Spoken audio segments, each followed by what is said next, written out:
rise and pledge allegiance to the flag. Pledge allegiance to the flag of the United States of America and to the republic for which it stands, one nation, under God, indivisible, with liberty and justice for all.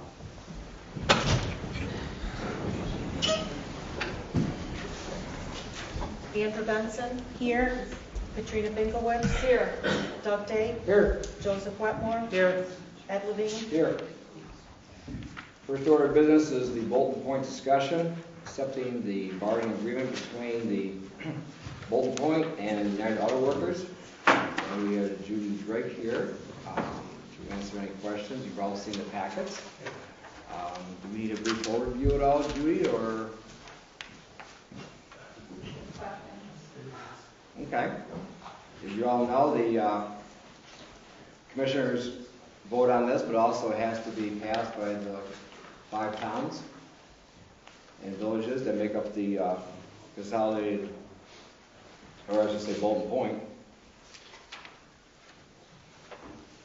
And I'll open the floor to any of the board members if they have questions about this agreement.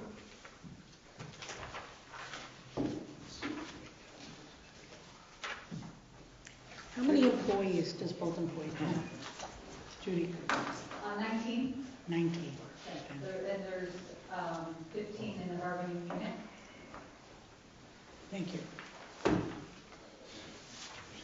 Any other questions? I have a couple of questions. Or maybe only one question.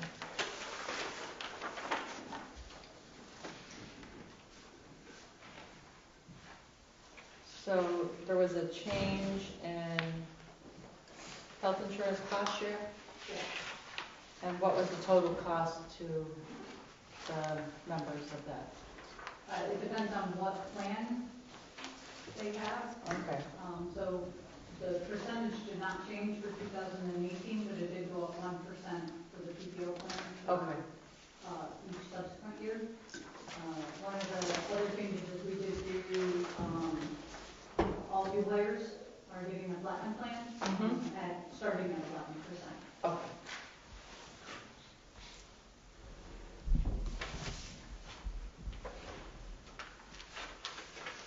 Any other questions or comments? I Now's did. the time to do it. Yeah, I did have another question. There's quite a bit of variability in the percent increase. In the first what? In this, I've got this, Scale. the scale, right? So a bunch of people get in the 2.49, 2.50, 2.52%. And then there is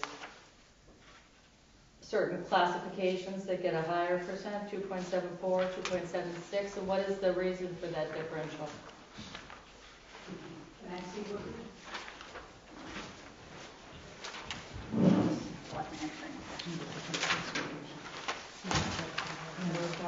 Yes. Okay, so that's all on page. And we got more of the same. This is 19 and this is 20. So this is based on a 2.5% increase. This is based on 2.75. Okay, thank you.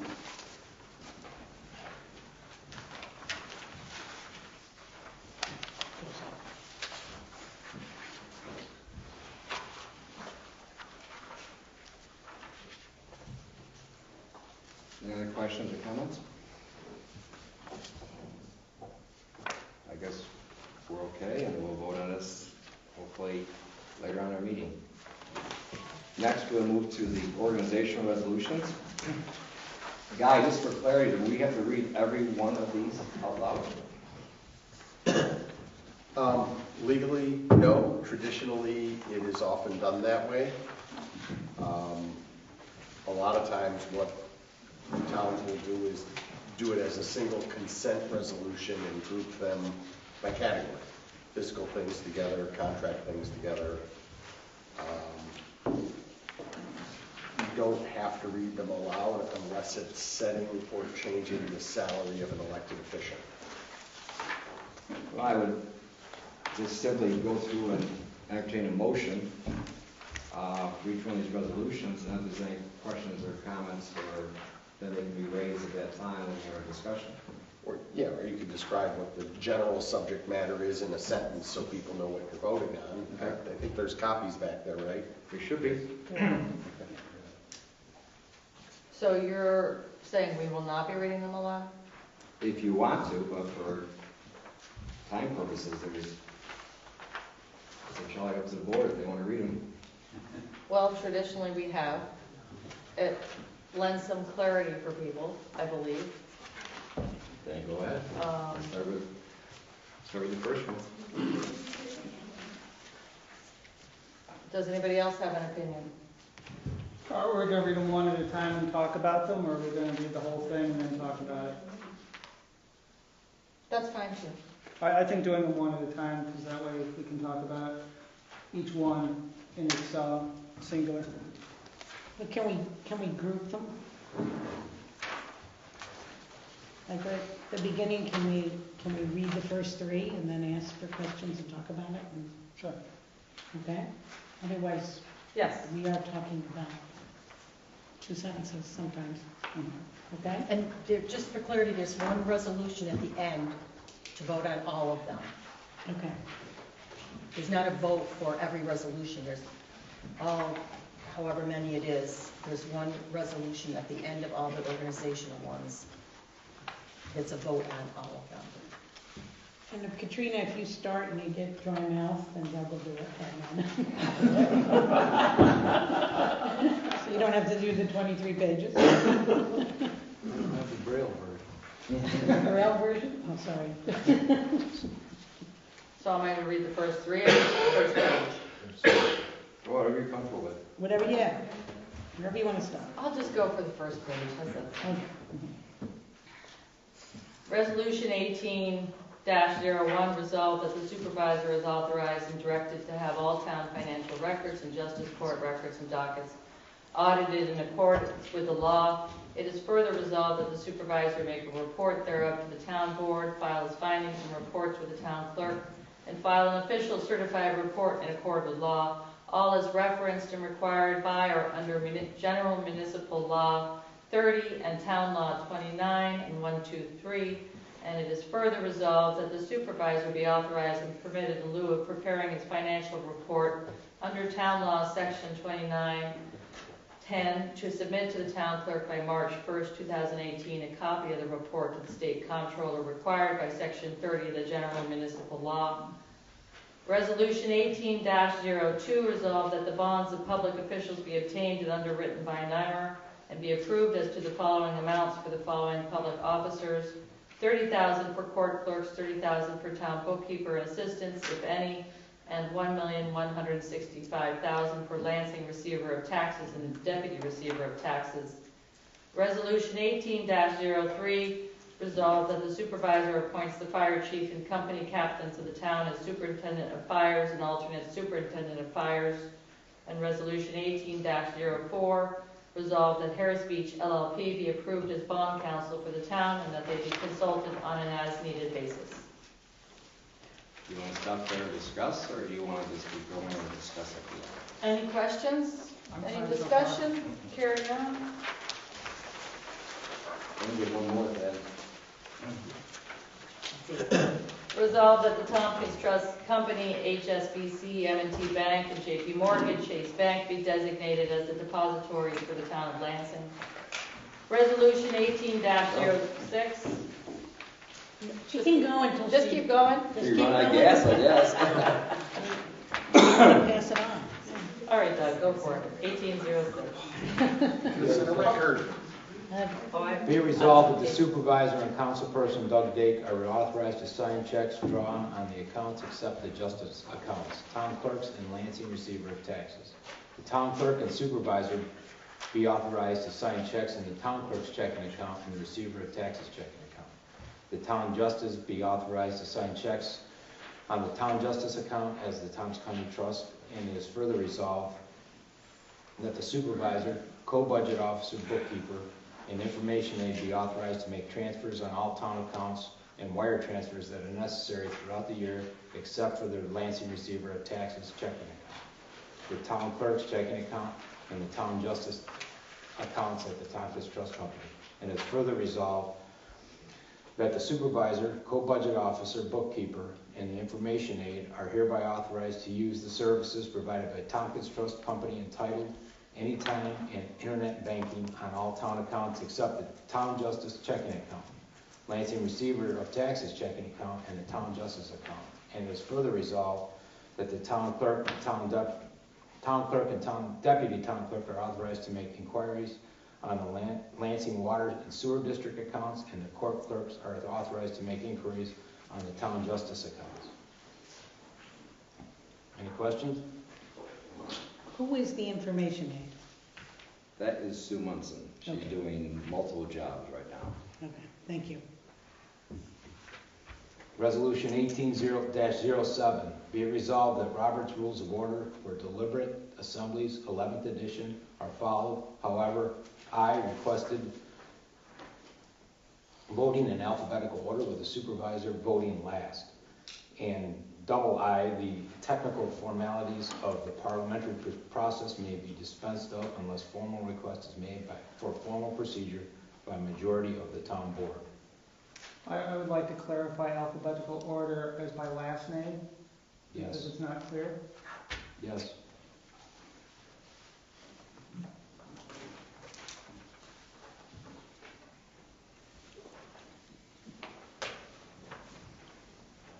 Resolution 18-08. Be it resolved that the Lansing Town Board will hold regular town board meetings on the third Wednesday of each month at 6:30 p.m. The November meeting will be on November 14th, 2018 due to the holiday. Work session meetings will be on the first Wednesday of each month at 6:30 p.m. The July meeting will be on July 11th, 2018 due to the holiday. Meetings will be held at the Town Hall Boardroom, 29 Auburn Road, Lansing, New York, with additional special meetings to be held as needed. The February 7th, 2018 working session meeting will be held at the Lansing Community Center on 25 Auburn Road in Lansing, New York at 6:30 p.m. I would like to put in something here that the special meetings will be held at different places throughout the town, and that they'll be announced as to their specific locations. I really think it's important that we take some of our voice out into the community, and I think right here is where we start saying we're going to come talk to you. So I would like a sentence that said that the work sessions will be held in various locations to be announced. Can we agree that the February 7th, 2018 will be held at the community center? That's fine.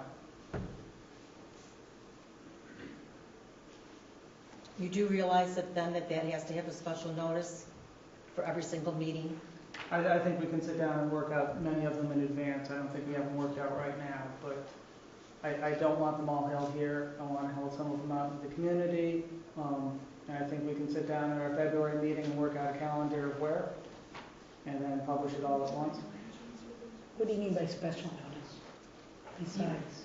Well, Besides- if you say it's here and then you change your mind and have it somewhere else, then you would have to have a special notice with the journal and special postings with the radio stations and the web and all that.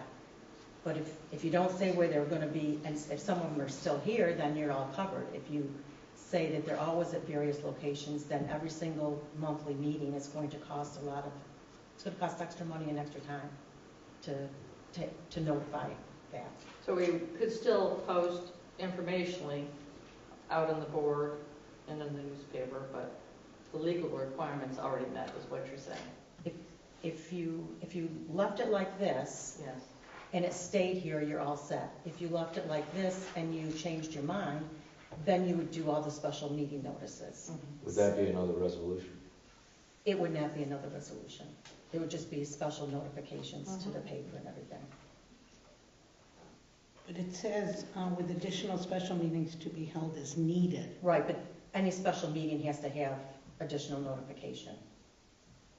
Okay, if we decide in our work session in February that we want a work session the first Monday of every month, can we then decide where they're going to be, and then it would all be put out just once?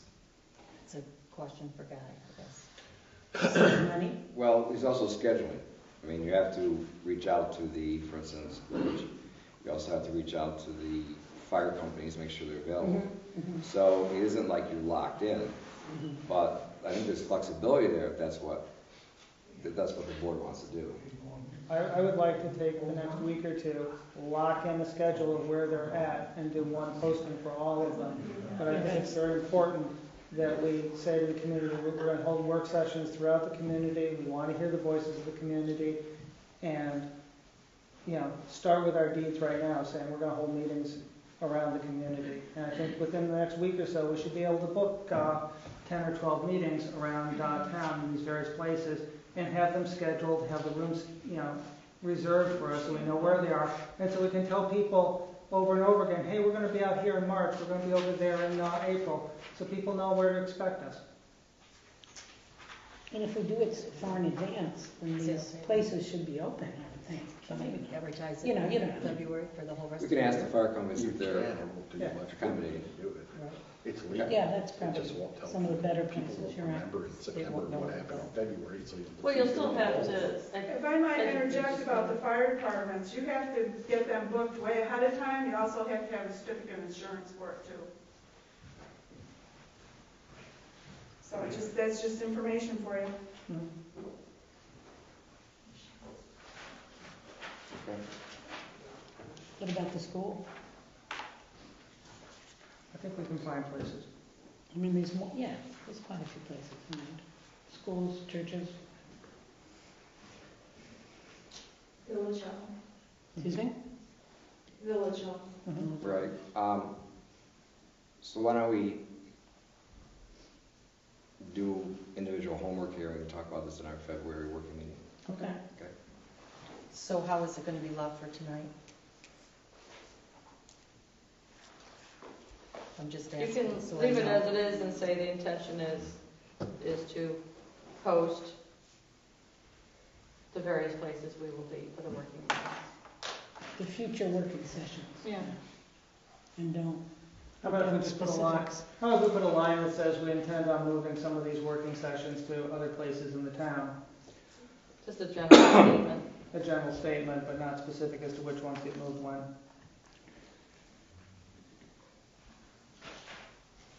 With still leaving in here that they're going to be held at the town hall. Unless we move them otherwise, and I intend on moving most of them otherwise. But we need Well, to it do- depends what the board wants to do. Yeah, I'm telling you what my intent is. Okay. Is to move most of them to other places, and we need a week or two to figure out where we're gonna move them. Okay. So you just put in here, intend to move work sessions to other locations. If possible. Yeah, if possible, that's sure.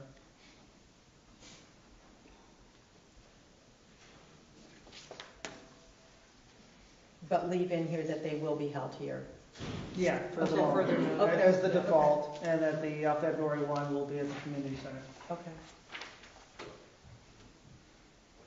Is that okay with the rest of the board? Okay with me? May I resume? Yes, sir. Thank you. Okay, resolution 18-09. Be it resolved that the town officers, authorized personnel, and highway superintendent are hereby allowed the allowable rate by the IRS for use of their private personal automobiles in performance of their official duties. Resolution 18-10. Be it resolved that the highway superintendent be authorized to purchase equipment, tools, implements not to exceed the amount of $2,500 without prior notice or approval. Resolution 18-11. Be it resolved that the vouchers for claims for the general fund, highway fund, capital projects, drainage districts, lighting districts, sewer districts, water districts, and trusted agency be presented and audited in accordance with the town law, Article 8, and any related provisions, rules, regulations of the state comptroller, said presentation and audit to take place by town board at each regular town board meeting. Be it further resolved that the accord with certification of requirements of the town law 118, the supervisor be and hereby is authorized to make payment upon utility bills, postage prior to the audit of vouchers conducted pursuant with town law 118 in parentheses 2. Resolution 18-12. Be it resolved, the supervisor, Ed Levine, be named budget officer, and the bookkeeper, Charmaine Rumgay, be named co-budget officer for the year 2018 to serve at the pleasure of the town board. Okay. I can keep going. Okay. Resolution 18-3, be it resolved that the annual salaries of the town officers as compiled in the general town budget for 2018 be as follows. Supervisor Edward Levine, $30,306. Councilperson Doug Dake, $9,741. Councilperson Andre Benson, $9,741. Councilperson Katrina Bickowitz, $9,741. Councilperson Joe Wetmore, $9,741. Highway Superintendent Charlie Purcell, $75,077. Town Justice John Howe, $18,741. Town Justice David Banfield, $18,741. Town Clerk W. K. Munson, $44,655. And it is further resolved that the supervisor be authorized to pay the above salaries. Now I quote. Any questions? We keep going. Keep going. Resolution 18-14, resolved that the town board hereby establishes the following standard hours per month as required by determination for retirement benefits for town officials, 7.3 hours a day, 36.5 hours a week. Court clerk, senior court clerk, bookkeeper, secretary to highway superintendent, deputy town clerk, and informational aide, 8 hours per day, 40 hours a week. Town clerk, recreational supervisor, director of parks and recreation, zoning code, fire enforcement officer, highway superintendent, motor equipment operator, mechanic, and laborer. Town justice is based on a 6-hour day, 33 hours a month. Councilperson based on 6 hours a day, 41.04 hours a month. Supervisor based on 6 hours a day, 80 hours per month. Part-time and seasonal employees are based on a 6-hour workday established by the town board, resolution dated August 1st, 1990. Resolution 18-15, resolved that the supervisor may direct the investment of general funds, special district funds, and highway money not obligated or required for immediate expenditure or distribution in United States Treasury bills, savings account, time deposit or time certificates of deposit through the town official depository banks, with said deposits or investments to be payable or redeemable at the options of the supervisor within such times as the proceeds may be needed to meet expenditures for which the monies were provided, all pursuant to the provisions of the investment policy of the town. I would like to comment here. I got a copy of the cash management investment policy, and I'd like to read from it. I'm on page 6 here. The town board of the town of Lansing shall review and approve this annual investment report if practicable at its organizational meeting, that would be now, at least annually if practicable at the annual organizational meeting of the town board. The members shall review, amend, and if necessary, these investment guidelines. This is dated August 1st, 1990. I think it's time for us to review it. I think it has not been passed out to the town board, so I don't think the town board has looked it over at all. And I think it's problematic for the last 30 years. We've not updated our cash management as electronic funds have come in to use. The whole money system is changing in that sense, and we don't have a new cash management policy, and I think it's overdue. Good. So when would you like to do that? I think we need to put that on our To-do list? Our to-do list right away, because I think a lot has changed since 1990 and how cash is managed. I think it's a great idea. Okay, anything else? That's it for that, but I find it problematic that we're going into this having not even looked at it. Yeah, Well, yeah. as near as the other 30 years, so Yeah. once again, Yeah, we do not. I think None of us were it's here not in that it's 1990. negligence. I Yeah. think that what You're right. we're doing is we're addressing them as we did a variety of other situations Yeah. here, and I'm glad that you brought it up. Yeah, yeah. Okay. Then we're up to what, resolution 18-16? Is that correct? Okay. Yes, yeah. Resolved that the town clerk and deputy town clerk are authorized to issue accessible parking permits. Resolution 18-17. Resolved that the Ithaca Journal be designated as the official newspaper for the town of Lansing. I would like to discuss that. Okay. We just had 2 contested elections here in Lansing. It was one of the few contested elections in the entire county, and the Ithaca Journal didn't think their readers were interested in it enough to post a single story, not even online. We're not talking about election here. I think the fact that the Journal is saying that their readership doesn't care about Lansing issues that much says something, and I think we ought to consider whether or not another paper might be more suitable for our legal ads.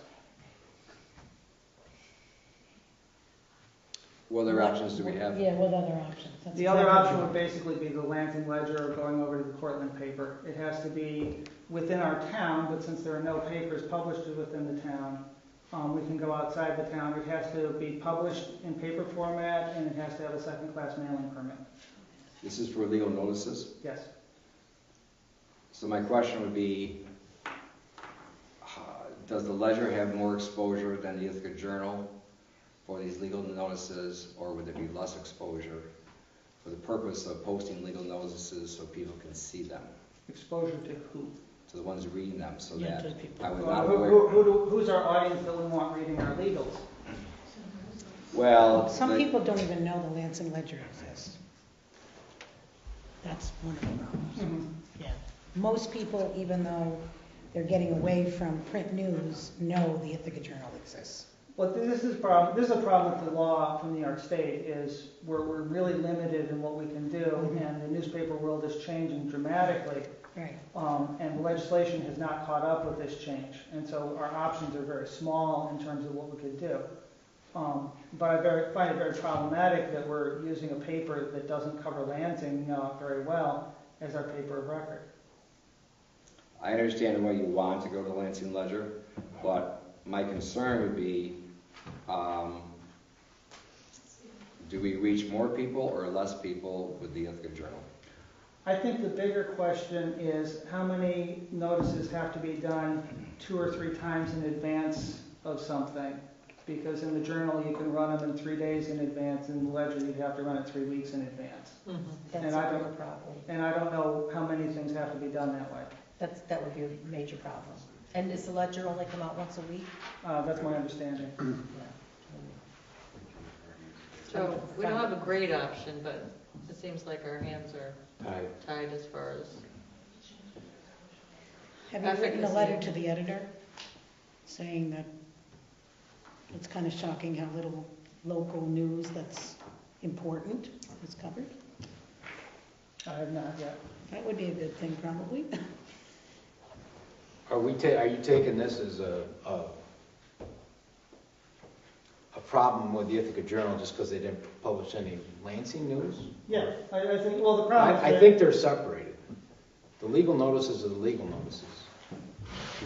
Okay? They I mean, are. the- They are. Yeah, let him. Right, so the fact that they don't publish a story about an election, they didn't publish a story about an election. They don't publish a lot of things. I'm very disappointed with it, but Yeah, there's no. I was mean, surprised.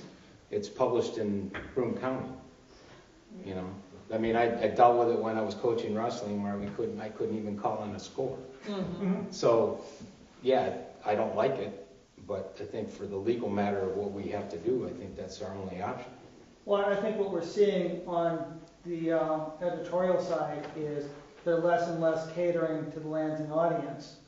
And if they're not drawing Lansing readers by talking about Lansing issues, there's less exposure. to there's the less notices. exposure in Lansing, less people in Lansing read it, making our legals less effective. I think the less people that read it from Lansing, and I agree, are still more people than read it in the Lansing Ledger. Yeah. Unfortunately. Mhm. So I think, once again, I think our hands are tied in that regard. I think if the paper came out every day, Mhm. you'd have a strong argument. I think that's the bigger problem, is that it doesn't come out every day, and I recognize that as being And I a would real issue. support that if it did come out every day. Mhm. I would agree as well. Yeah, that's my biggest hesitation, is the everyday issue. But this is something to keep in the back of our mind in case there's another way that this facilitates exposure. Mhm. So for now, we stay where it is. Not happy, but we stay where it acknowledge is, the right? problem. Yeah. Okay. Stay with it. Can we say the board's not happy with the way it is? Well, We already said that. Yeah. Oh, I said it, that's as the board Yes, said. yeah, most of us agreed with I you. think we all agree. We're all set. Yeah, so you want to say that the resolve that the Inter Journal be designated as the official newspaper reluctantly by the With town? reservation. Or I would actually like that. Yeah, I mean, whatever you want to put that other word in there? I would like that change, actually. I think that would fit. But they're never gonna see it unless we write. I can send it to them.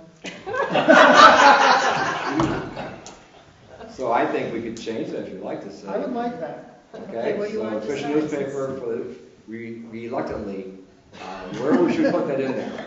I mean, Doesn't have vision. Reluctantly designated Reluctantly. as the, right? Yep. Okay, between designated and as, reluctantly. I would have put with reservation, but that's okay. Either way's fine. Can we put a frowny face next to it? Yeah, frowny face. Okay, can we move on? Sure. Town liaison officers, resolution 18-18, resolved that the following appointments made by the supervisor be accepted. Connie Wilcox, liaison officer at Lansing Fire Department. Connie Wilcox, also liaison officer to the Town of Lansing Housing Authority. Doug Dake, liaison officer of the Planning Board. Joe Wetmore, alternate liaison officer to the Planning Board. Guy Crow, liaison officer to the Arts Council. Katrina Binkowitz, liaison officer to the Zoning Board of Appeals. Ed Levine and Tom Jones, liaison officers to Bolton Point. Ed Levine and Andrew Benson, liaison officers to Local Advisory Board of Assessment Review. Katrina Binkowitz, liaison officer to Bugle Lake Watershed Management Plan Intermunicipal Organization. Yeesh. And Andrew Benson, liaison officer to the Cuba Medical Center. Joe Wetmore, liaison officer to TCOG. Ed Levine, alternate liaison officer to TCOG. Andrew Benson, liaison officer to Youth Services. Steve Colt, liaison representative to the Tompkins County Youth Board. Andrew Benson, liaison officer to the Lansing Library. Doug Dake, liaison officer to Water and Sewer Advisory Board. Joe Wetmore, liaison officer to Ithaca Tompkins County Transportation Council. If anybody wants to change any of those, add, subtract, multiply, divide, please feel free to discuss it now. Guy, what commitment is it to the Arts Council? The Arts Council, it's more or less keeping in touch with what is going on relative to Community Arts Partnership and when they have meetings at the county concerning the arts funding programs. It's not that much of a commitment as long as you're willing to follow the news on the county side of it when they have their meetings. Aren't you told when they're? Oh yeah, no, they're public. I mean, I've been to a few of them, and I've been on the board of the Community Arts Partnership, and I participate with them. But there is not really, I'm not sure what you would call it, because there's not actually an arts council that I'm aware of. And do you get paid to go to this meeting? No, By us? no. Would you let me know when the meetings are? I might like to go some. Sure. Yeah, it sounds like one of the more interesting. Well, it has, But I'll tell you, now that I am the representative to Geauga Medical Center, whoa, do I have a lot to say to them. In a positive way, right? Well, after my husband was there 141 days, I know almost everybody there, Oh, my and goodness. I know a little more how it runs. You're going to be a concrete advocate. Yes, and I already talked to Maureen Stallone about it, and he was kind of happy that, Oh, good. and I said, let me know when the next meeting is. Okay, should we continue? Yep. Yes. Resolution 18-19, resolved that bookkeeper, code, budget officer Shami Rumgay will be appointed voting member to the Greater Tompkins County Municipal Health Insurance Association Board of Directors, and Supervisor Edward Levine be appointed as alternate, with Supervisor Edward Levine shall serve as delegate to the Joint Committee on Plan, Structure, and Design for the year 2018. Resolution 18-20, resolved that the town board appoints Charlie Pricker Purcell, Steve Cole, Shelley Rumgay, Deb Bunsen, W. David Banfield, Katrina Binkowitz, and Ed Levine to the Workplace Violence Threat Assessment Team and direct them to complete the annual required workplace audit by October 1st, 2018. Resolution 18-21, resolved that the attorney for the town is Guy K. Crowe, and that he and his firm, Lansing, be consulted on an as-needed basis, and that the town supervisor be authorized to execute the 2018 council engagement letter. I have some questions about that.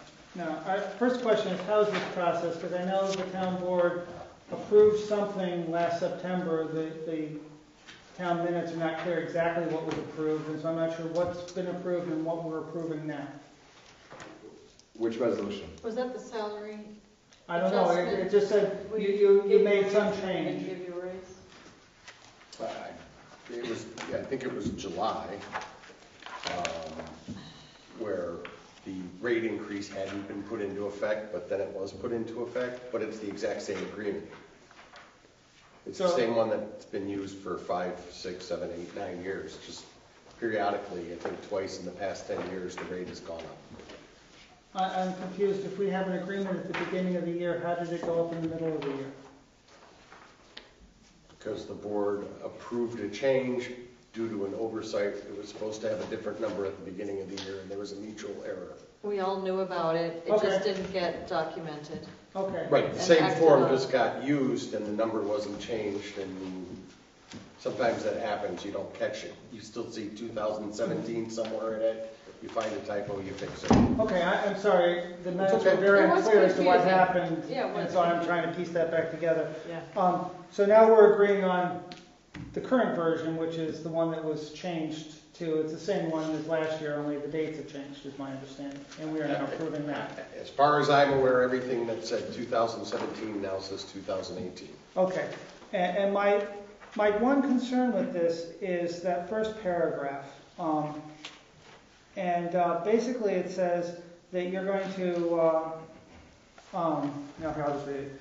Town of Lansing, with its offices at 29 Auburn Road, Lansing, New York, here in the town, has requested that Guy Crowe, and he gives your address, or Thayer and Thayer, provide services to the town as attorney for the town, and according to the town, hereby engages said attorney to provide legal services to the town at the request of the town supervisor, the town board, the planning board, or any official of the town, including but not necessarily to, and then list the things you'll do, which is basically anything we ask you to. And what concerns me is that just about anybody can draw on your services and run a bill up, and your bills are substantial over time. Last year we spent $137,000 on legal fees. I noticed that. That's a lot of money. And I'm concerned that anybody can basically call you and run up the clock, and we don't have a mechanism for watching that and making sure that it stays within our budget lines. And I think that there should be a clause in there that says something about as directed by the town board, so the town board asserts a little bit of control over how often you're called to meetings, how often you're asked to draft resolutions, as opposed to any town official says, hey Guy, can you come to our meeting? And now we're paying $225 an hour because the Ag Committee decided that they wanted you at their meeting, and we're not really watching that. Okay. So I would like to add something right in there saying legal service to the town as directed by the town board at the request of these, so that there's some understanding that the town board's overseeing these requests, and they're not just going through by anybody who happens to ask you as a town official. Okay. Okay. I mean, the only thing I would add to that is myself as an elected official, I mean, if I require legal counsel for some reason, I mean, Wait till the next I board mean, meeting. you're asking that I would have to get approval from the town board? You know I what think- I'm saying? It's- I think the town board can give some general parameters, but I think we need to have an understanding that the town board's going to give general parameters of who's going to call, how often that's going to happen, so that it isn't just an open season. Correct, so but myself as an elected official, I have my own budget, and if I need to seek legal counsel for a town issue, that's well within my realm. If it's in your budget, yeah. Well, that's what I'm saying, I mean, I mean, I think the oversight's been there with other committees and things, but what I'm saying is, I mean, I'm just trying to pinpoint when you're trying to add a clause to the policy there that, the town board doesn't necessarily have full control of that is all. I'm not trying to I'm not trying to micromanage, I'm just trying to see if we can rein in that amount, because it's a lot more than the towns around us are spending for legal affairs. I just contacted Dryden to see what their legal costs are, and for the last 5 years, the average legal cost for the town of Dryden's been around $60,000 a year. We budgeted 90 for this year, we spent 137 last year. Our legal expenses are pretty high. That concerns me. I think the town board needs to take a look at how we can conserve on that. No, that's fine, I'm just putting out there that, you know, I mean, before you do any specific wording there, that, I'm not taking away the right for everyone else to discuss it. I'm just saying the town board's going to insert a little bit more control over this, because $137,000 is a lot of money.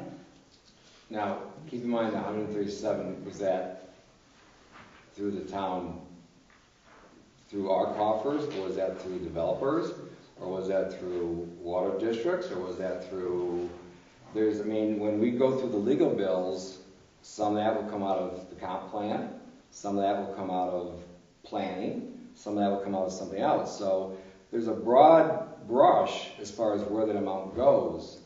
And so if you have more development, you're going to have more fees. 101,000 of it was out of the town's general fund, 36,000 of it was out of the planning board fund. I mean, I have no problem with that either. It's just a matter of, we have to see what the big picture is. And do we minimize things where we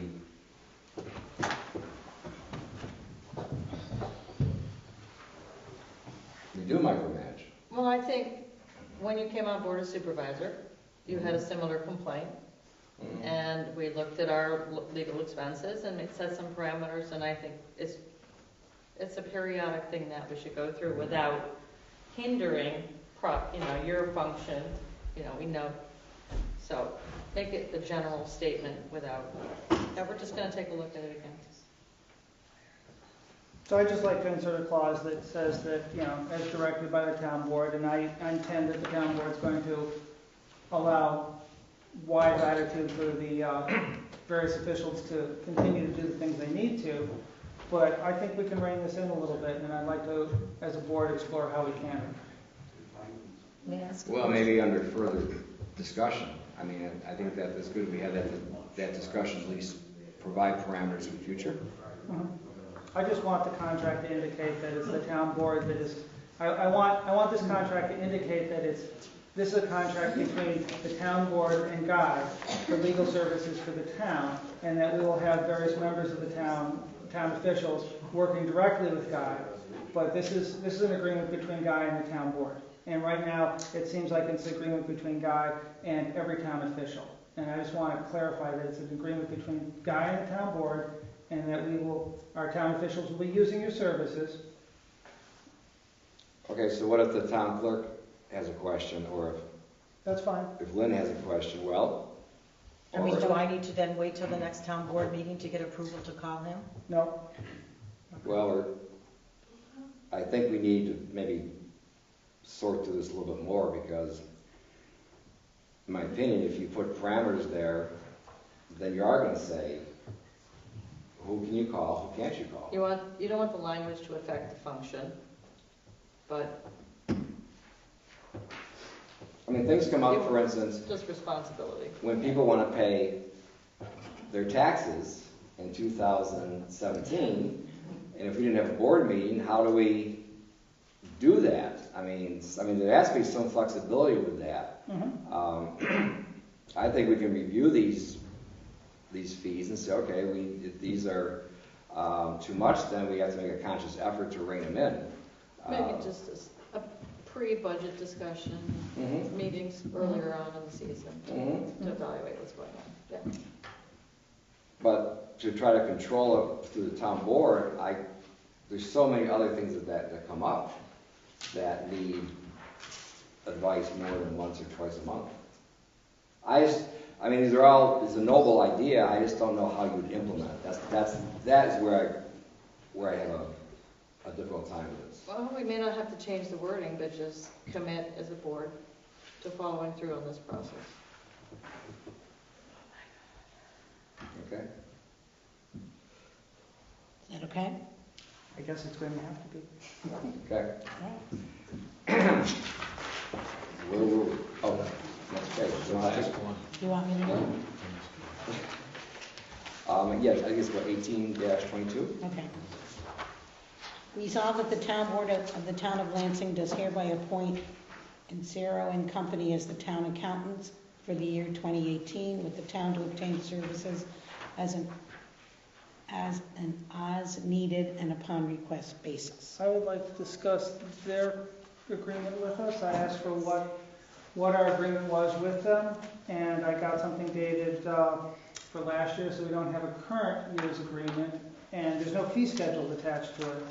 So I have no idea what they're going to cost us. They just say in their document, the fee for services will be at our standard hourly rates plus out-of-pocket expenses.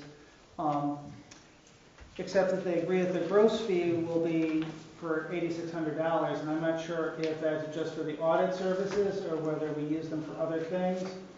So I'm not clear from this letter what we're agreeing to when we take them on as our official town accountants. I did talk to Mr. Jordan. He's going to come in here in the next few months to give us, because things are changing for the auditing, and I think we budgeted more money this year for it. For that reason, he gave us a heads up last year, but we can put a clause in there based on further discussion.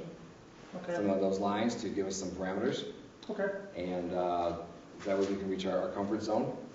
But there are things this year that I guess from what my talk with him was, with Patrick, that they're going to have to do more things, and as the state keeps asking for more things, and so I think we can keep our lens wide on that if that's workable for the board. Okay, because I'm not clear what we're agreeing to otherwise. I think that's a good point. What do you want to say? Where do you want it in here? Upon further review would be under 18-22. But where do you want it in this sentence? I want to have. As needed and upon request. After 2018, after year 2018, upon further review with the town to obtain services? Yes. So far we have reluctantly and upon further review.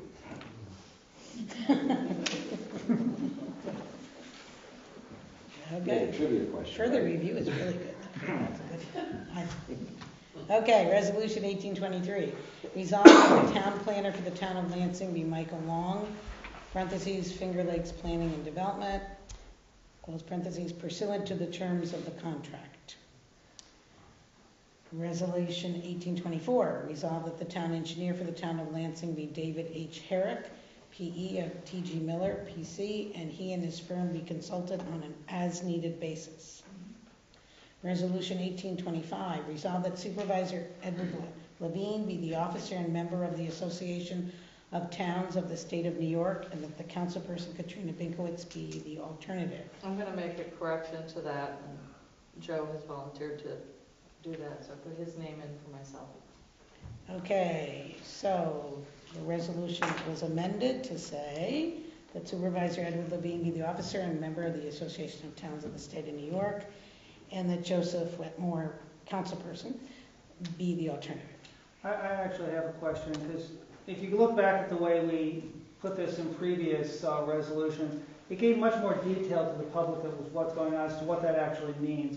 In 2014, the whereas read, whereas the town of Lansing will be attending the New York State Association of Towns Conference and Training Session in New York City in February, and the annual meeting scheduled for February 16th and 19th, 2014. And whereas the town needs to designate voting and alternative delegates to vote on behalf of the town of Lansing for any matter that comes up for a vote before this Association of Towns, thereby we appoint these people. And I would like to put that language in there with the current dates and with the current people, because I think it gives the people reading the minutes a better understanding of what we're agreeing to.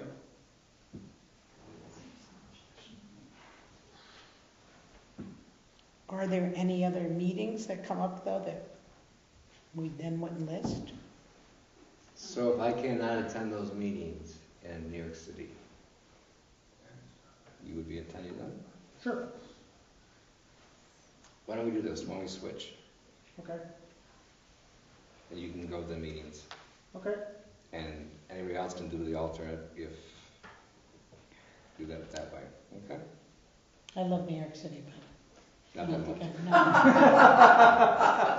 I, Okay, so we need to amend this. Okay, here. Why don't we use the 2014, and I don't actually remember the dates off the top of my head, it's coming up in about 2 weeks, or in about a month. Mm-hmm. I'm going to pass that on down to Debbie, because I know she doesn't want to try to transcribe it from me reading it. right. Yeah, that'd be nice.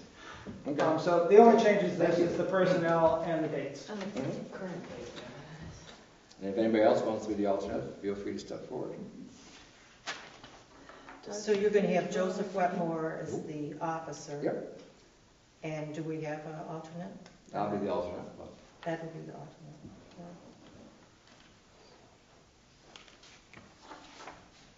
Okay, we're going on to dogs. Resolution 1826, resolved as follows. Number 1, County Acres Pet Services is the dog control officer for the town of Lansing. Number 2, the shelter maintained by the County Acres Pet Services of the town of Lansing Dog Shelter. Number 3, the 2018 dog control and shelter agreement between the town of Lansing and Country Acres Pet Services is for a term commencing January 1st, 2018 and ending December 31st, 2018. Number 4, the town supervisor of the town of Lansing is hereby authorized to sign said agreement. I have some questions about the agreement. I have a question about any public feedback too. Yes, I have a question about that too, but go ahead. You Go go ahead. first. You want to go for the public feedback and then we can talk about the agreement? Sure. Having lost a dog and having had to go retrieve it over there, it's very, very, very far away. That's And exactly I what I was was going to wondering if say. you get any complaints from the public once they go through that process. I have not. Okay. I find that exact same situation. And when we tried to get a dog back, they were closed. And so it was more than one trip. And it's in Homer. It's in Homer. Yes. It's not just in central Yes. Homer, it's in. And you up have in to the sort hill of find Homer. it, and then they were, I don't know if I was 15 minutes late, but it was like, geez, for Pete's sakes, and we couldn't get the dog. So, I'm not I don't know if against- there's anyone closer, but that's. The other options are what, the SPCA. We could just agree to look into it further this year. And I reached out to the SPCA Yeah. numerous occasions because Laura's husband works for the SPCA, and I've ad nauseum told them you need to put a budget proposal for us if you want to bid on this, and I haven't received anything. So it's not due to lack of trying, sometimes it's lack of options. Right. That's what I sort of assumed, but it Yeah. isn't convenient. No, and I understand that. I'm not throwing stones at the SPCA because I think they do good work also, but on the other hand, as I bump into Mary Kelly, I say, can you please tell them that we're open-minded to contracts? So sometimes you're stuck with the hand you're dealt. Right. So far, that's where we're at. That said, there's questions about the contract. The contract lists a bunch of stuff. It says, now therefore, in consideration of mutual covenants, promises, and agreements contained herein, County Acres and the town do hereby agree as to the follows. To properly shelter, care, feed, and water such dogs for the minimum redemption period required by the Ag and Markets Law. But it doesn't actually say who's doing any of these things. It goes through a long list of agreeing that these things will be done in the abstract. And I think what it really should be saying is they agree that County Acres will do the following. And then when you get to the back, it states that all collected fees will be submitted to the town along with a monthly report stating activities each month. And then it says all adoption fees collected by County Acres will be retained by County Acres. So in one part it says all the fees will go to the town. In one part it says some of the fees will go to County Acres, and they don't agree with each other. But an adoption of one of their dogs. They're referring to it as a fee, and they're saying all fees. I mean, I Can't understand. imagine that that money would come to the town if. I know, I'm just saying, the contract isn't well Yeah, written. okay. And so I think that first one needs to be clarified is, it's all the other fees that they collect for us. I think it needs to be clarified as to what fees are going to the town and which ones are going to county acres, because this form doesn't state that very well at all. And so I think those 2 points need to be corrected before we can agree to this. Okay. And if they don't agree? Then I think we can discuss it some more. I don't think they're going to disagree, because I think it's just badly worded. I don't think it's changing what's being agreed. I just think it's making this actually say what we're agreeing to. Do you want to contact them? Sure. Yeah, I think if it's done right, and just say, gee, we gotta clarify this stuff, they're not gonna, they want our business. No, I think that's a great idea. If you want to contact us and give us some feedback maybe Okay, for the next meeting. so you want to table this part until, Table or word it upon. Whoa, if you're gonna table it, I get a But then- dog problem tomorrow, what's gonna Yeah, happen? no, What we happens can't. if You must have a dog warden. No. so what do we do? Because we got a contract that makes no sense. And we had a problem with this in the past. No. We know what they do, they know what they do. They send the money to us that's due along with their report every month, and like it says, they keep the money when they adopt a dog. So there's a history of not having problems with them.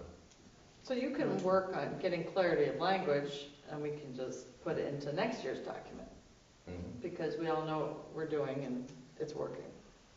Or we'll get news back from Tompkins County ASPCA For next year, though. for next year. I can maybe keep we won't asking. need it. I mean, I keep asking. I mean, or anybody. I mean, you know of other people that do this. Spread the word. I mean, I'll see if they'll agree to amend the contract for this year too, because I don't think we're changing substance. I think we're just changing bad language.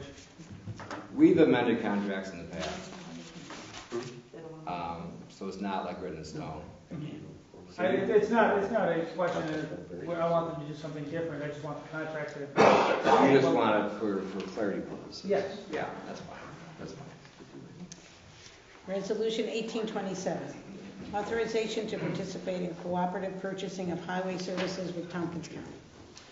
Whereas the Office of the State Comptroller has ruled that the counties may no longer extend their bids of public work, (services) to political subdivisions, and whereas General Municipal Law Section 119 provides that municipalities may enter into cooperative purchasing agreements to jointly bid needed services, and whereas General Municipal Law Article 5-G, Section 119 states that, quote, any agreement entered into hereunder shall be approved by each participating municipal corporation or district by a majority vote of its governing body, unquote.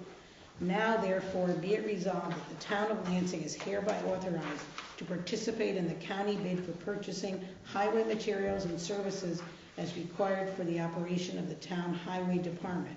Be it further resolved that the town reserves the right to participate in the state bid if the state bid is lower.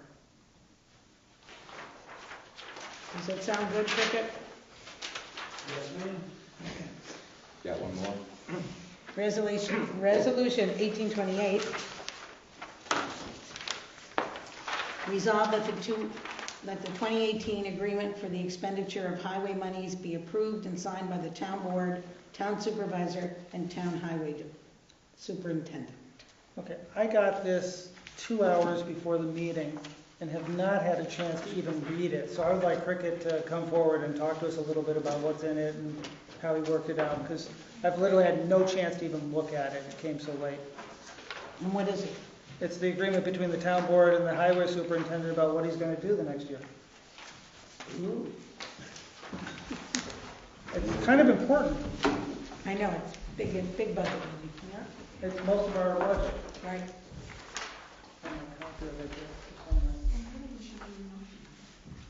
So, I guess, fire at will.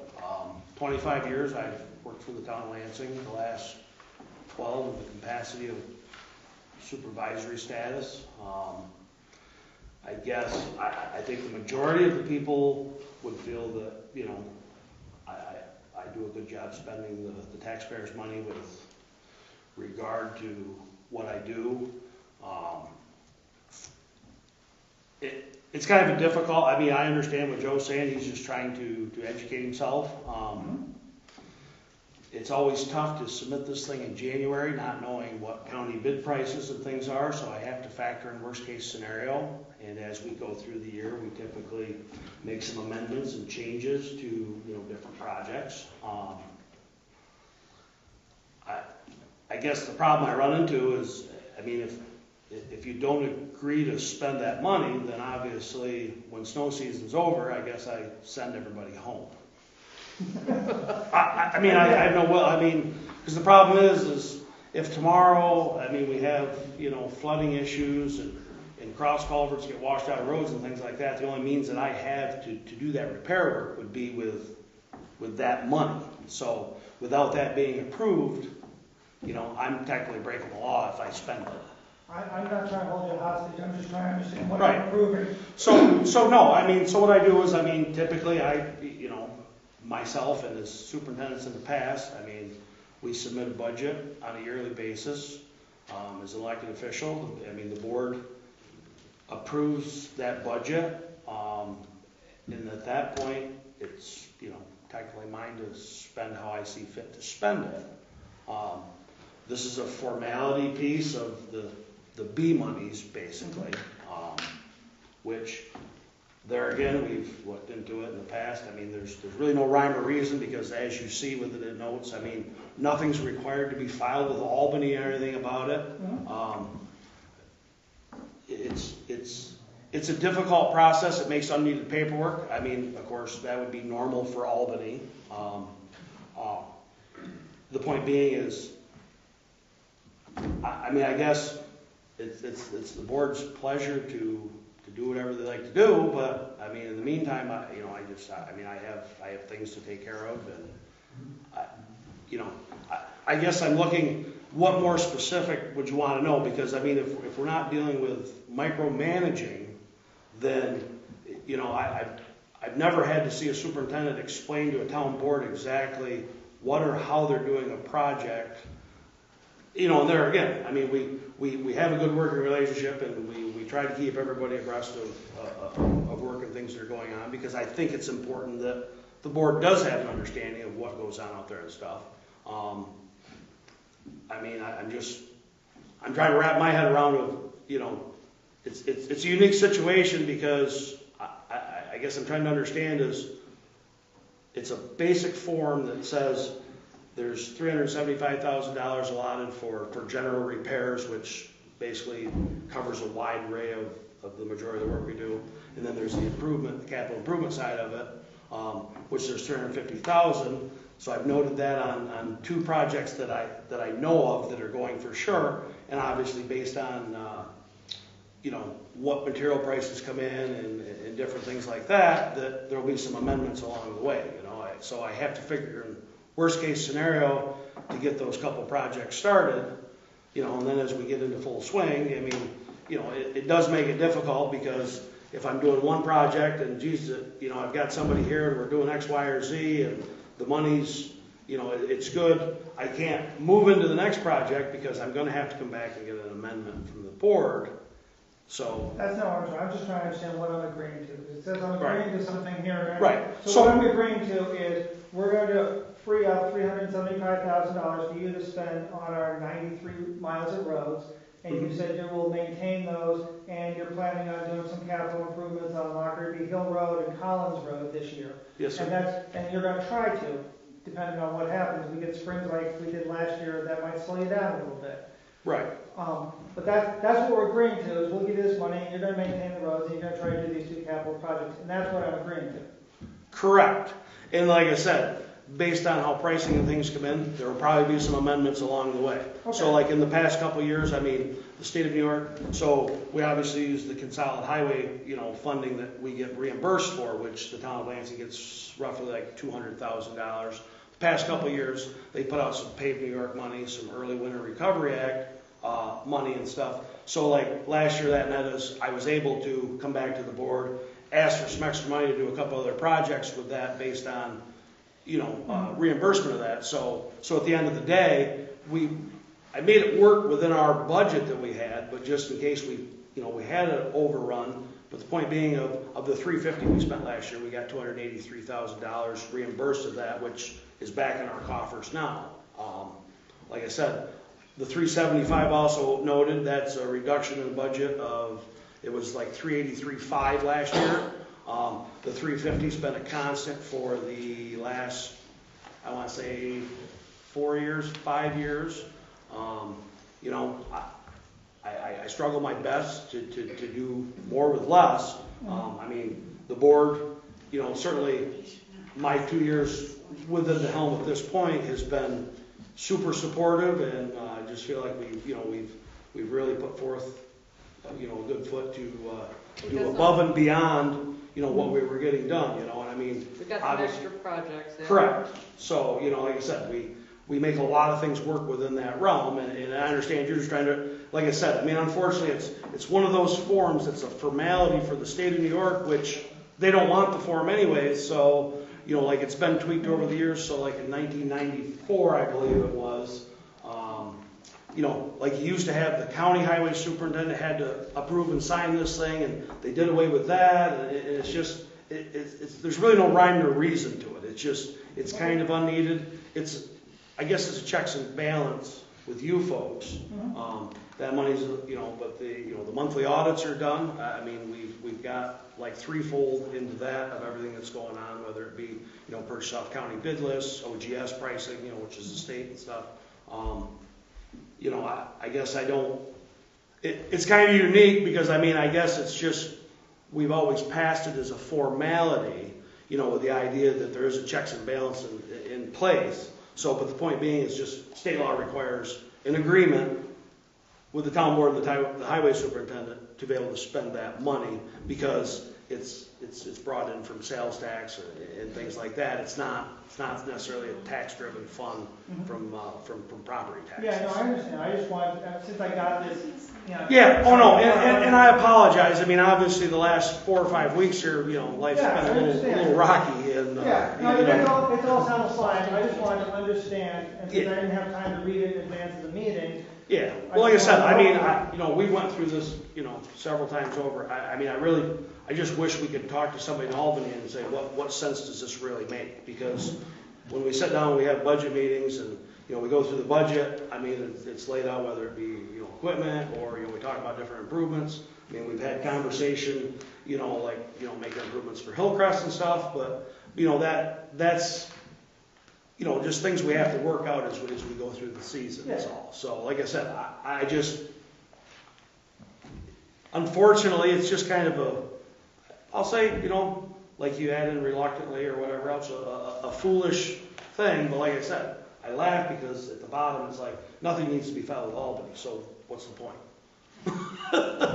So, but, you need that agreement, to spend that money as if, down the road, if there's an audit or something like that, it's just, everybody knows it's being spent, I can't just go out and do whatever, so. Are you satisfied? No, I'm totally satisfied. Okay. I just Thank you, wanted- Cricket. I just All wanted right. to understand. Thank you.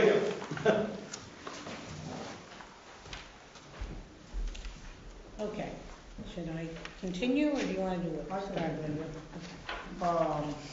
I'm bouncing back and forth between two of these because I got notes on one, and then I was handing out another one that's paginated differently and has slight changes, so forgive me for running back and forth between the two.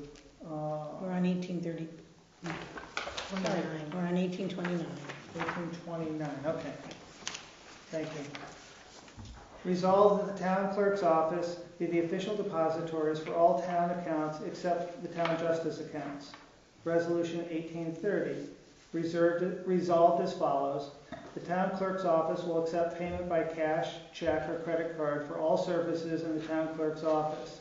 In addition, payments for water and taxes may be made by credit card or e-check on the town of Lansing's website. The Park and Recreation Department accepts payments by cash, credit card, or check.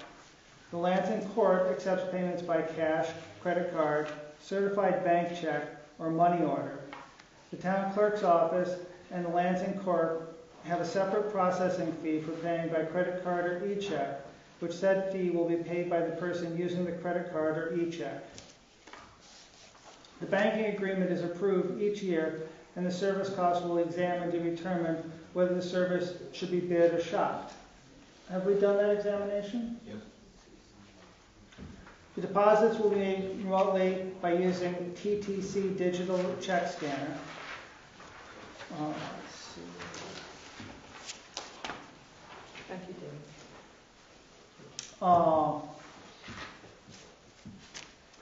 Resolved that the charge for a check return for insufficient funds to the town, to the clerk's office, is $20. And I just want to note here that apparently there was just one of these last year.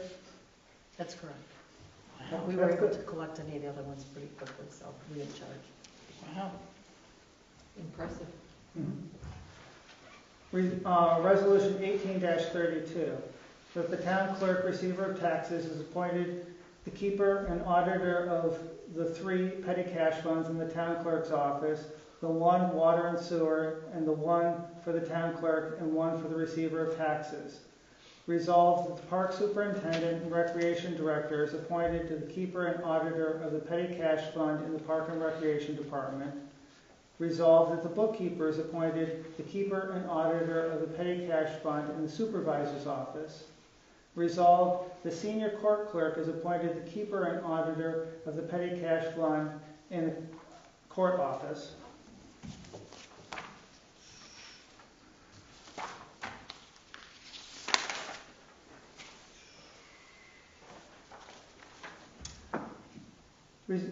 Resolution 18-33, resolved that stipends for the public officers that are a member of the Town of Lansing Planning Board are paid annually upon the December abstract for the town and are set forth as follows. Planning Board member, $50 per meeting, with the maximum being $600 per year. Planning Board chairperson, $100 per meeting, with the maximum being $1,200 a year. And I want to stop and ask about this because this changed from last year, and I would like to know the reason why it changed. Last year's resolution read this way. Stipends for the public officers that are members of the Town of Lansing Planning Board are paid annually upon the December abstract for the town and are set as follows. Planning Board member, $600 per year. Planning Board chairperson, $1,200 per year. So why it was changed? changed so that you end up with a per meeting? Yeah, well, it's an odd per meeting because if you show up to half the meetings, you get the full amount. Because they meet twice a month. So I'm not really sure what trying to be accomplished here or what the change was about. Well, if they meet 3 times a month, 4 times a month. I mean, the door swings both ways. The other thing you do is you ask the planning board to do a lot of stuff. So, talking to my fellow board members, we thought that was the more equitable way to do this. When Guy and I talked about crunching numbers and everything, it was pretty small as far as what we were paying them per hour to do stuff, especially with this comp plan. This is a prime example. So you were thinking about going forward, they would have their regular 2 meetings, plus they would have informational meetings out in the public, some of them with us. So end up being multiple meetings? Well, sometimes they do have multiple meetings. I Yeah. mean, sometimes they don't. I mean, I guess I'm asking Joe, what's your point here? I mean, do you want to just do it per meeting, that's it? Without a maximum? Without a maximum? Well, I'm not sure. I just think that if, the planning board regularly meets twice a month. And so if somebody's not coming half the meetings, we've got a problem other than whether we're paying them $500, $600 a year. We have a problem with somebody who's not there and participating at a rate that is useful for the board, and it stymies the board when we have trouble getting a quorum if people are absent that much. And so I'm not sure what this accomplishes. If you show up half the time, you'll get the full amount. And so... Maybe I interpret it differently. $50 per meeting with a maximum of $600 a year. So if I show up to 12 meetings, I get $600. So let's do another little add here then. 50 per meeting, with a maximum being of $600 per year. Attendance is required. Because you're concerned about if nobody shows up for half the meetings, they get paid. They still get paid. Right. This way, if you show that they have to attend, they get paid for what they attend, up to that amount. Up to 600. Because you're concerned if somebody only shows up to 4 meetings, they get the $600. They get the same amount. Is that how you're interpreting it? I'm saying they show up to 12 of the meetings, they get their $600 and they skip the next 12, and the pay doesn't change. They haven't really getting penalized for missing Do 12 you meetings. think they would do that? I just don't know why the threshold is set this way, because I don't see this as really pushing people who are missing 4 meetings. It's changing anything. In this 4 meetings, they get paid the same amount, but we aren't really incentivizing anyone to show up to meetings with this schedule. And I'm not sure what it's doing if that's not the goal.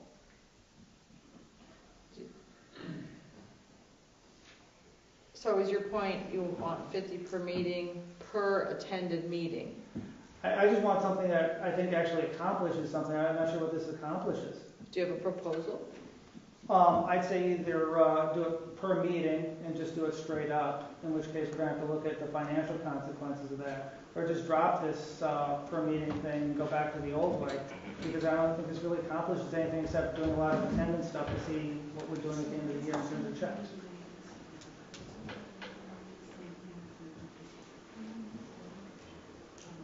I'm trying to follow. In the past, we've had problems with some people attending regularly. They were just paid for the meetings they attended, correct? Or were they paid But for? you know what? I don't think they're on the board anymore. Yeah, exactly. There's a process, and It weeds they're itself encouraged out. to leave, and somebody who's going to attend shows up. Yeah. Because it's never really been an issue. I mean, yeah, we get absentees probably every meeting, but they're there most times anyway. I mean, there are circumstances they wouldn't be there. And I don't think we've never had a meeting. You can probably test this more than I can. Without a quorum. Without a quorum. I don't believe we have. That's the point of the alternates, right? Yeah. Point of the alternates, and they are used, and not every member makes the 24 meetings. Actually, there's also a couple months where you only have 1 meeting, because of holidays. So I think last year I think there was 3 months where there was only 1 meeting. The other thing too is there has not been any single individual who's missed several meetings. I mean, there's an occasional meeting once in a while, but only because of a health issue or somebody's out of town on a vacation. But I think for the most part, they all attend about the same amount of meetings. You know, I don't think it's really used as an incentive program, and I know Guy is. It's self-regulated, because, I usually find out too that if they miss the meeting, they have to play catch up. but they're still doing work. They're still doing the work. Right. That's what you want from the planning board. I mean, there's a lot of stuff that goes into that. So I'm just going to move that we use the language we did last year, because there's not a problem that this is fixing. So take And away they the just create 50 more per meeting. paperwork for somebody and isn't solving a problem. You take away the 50 per meeting and just Yeah. put 600 a year. Yep. The 600 and 1,200 per year, and not worry about the per meeting. So they'll get the 600. If they're not showing up, I think we need to talk to them about not showing up, and find someone, have them resign and have someone who's going to come to meetings. If that's the problem, I think the problem's more, are we giving them $50 to show up to the meeting? I think the problem is we have a planning board that's not getting someone who's showing up 6, 7, 8 times, which I don't hear as a problem. If it becomes a problem, I think the answer is talking to that person, saying, hey, I think it's time to resign if you can't make the meetings. We've already done that in the past. That's the It's problem. been already done. Yeah. I don't think offering $50 or whatever is going to make them come. They're going to come because they're dedicated. Yeah. Right. That's a bigger job. And they take it very seriously. Yeah. I would hope we would leave it the way it is, because they're going to show up anyways. They are. I mean, it's. But why was it changed from last year? If it worked with 600 a year, 1,200 for the chairman, why was it changed to put Do how you recall, much Guy, it was why per we meeting? did that? Was there a language Why was that? concern? I have no idea why that was changed. I don't even think it should say stipends, because they're public officers and therefore they're paid a salary.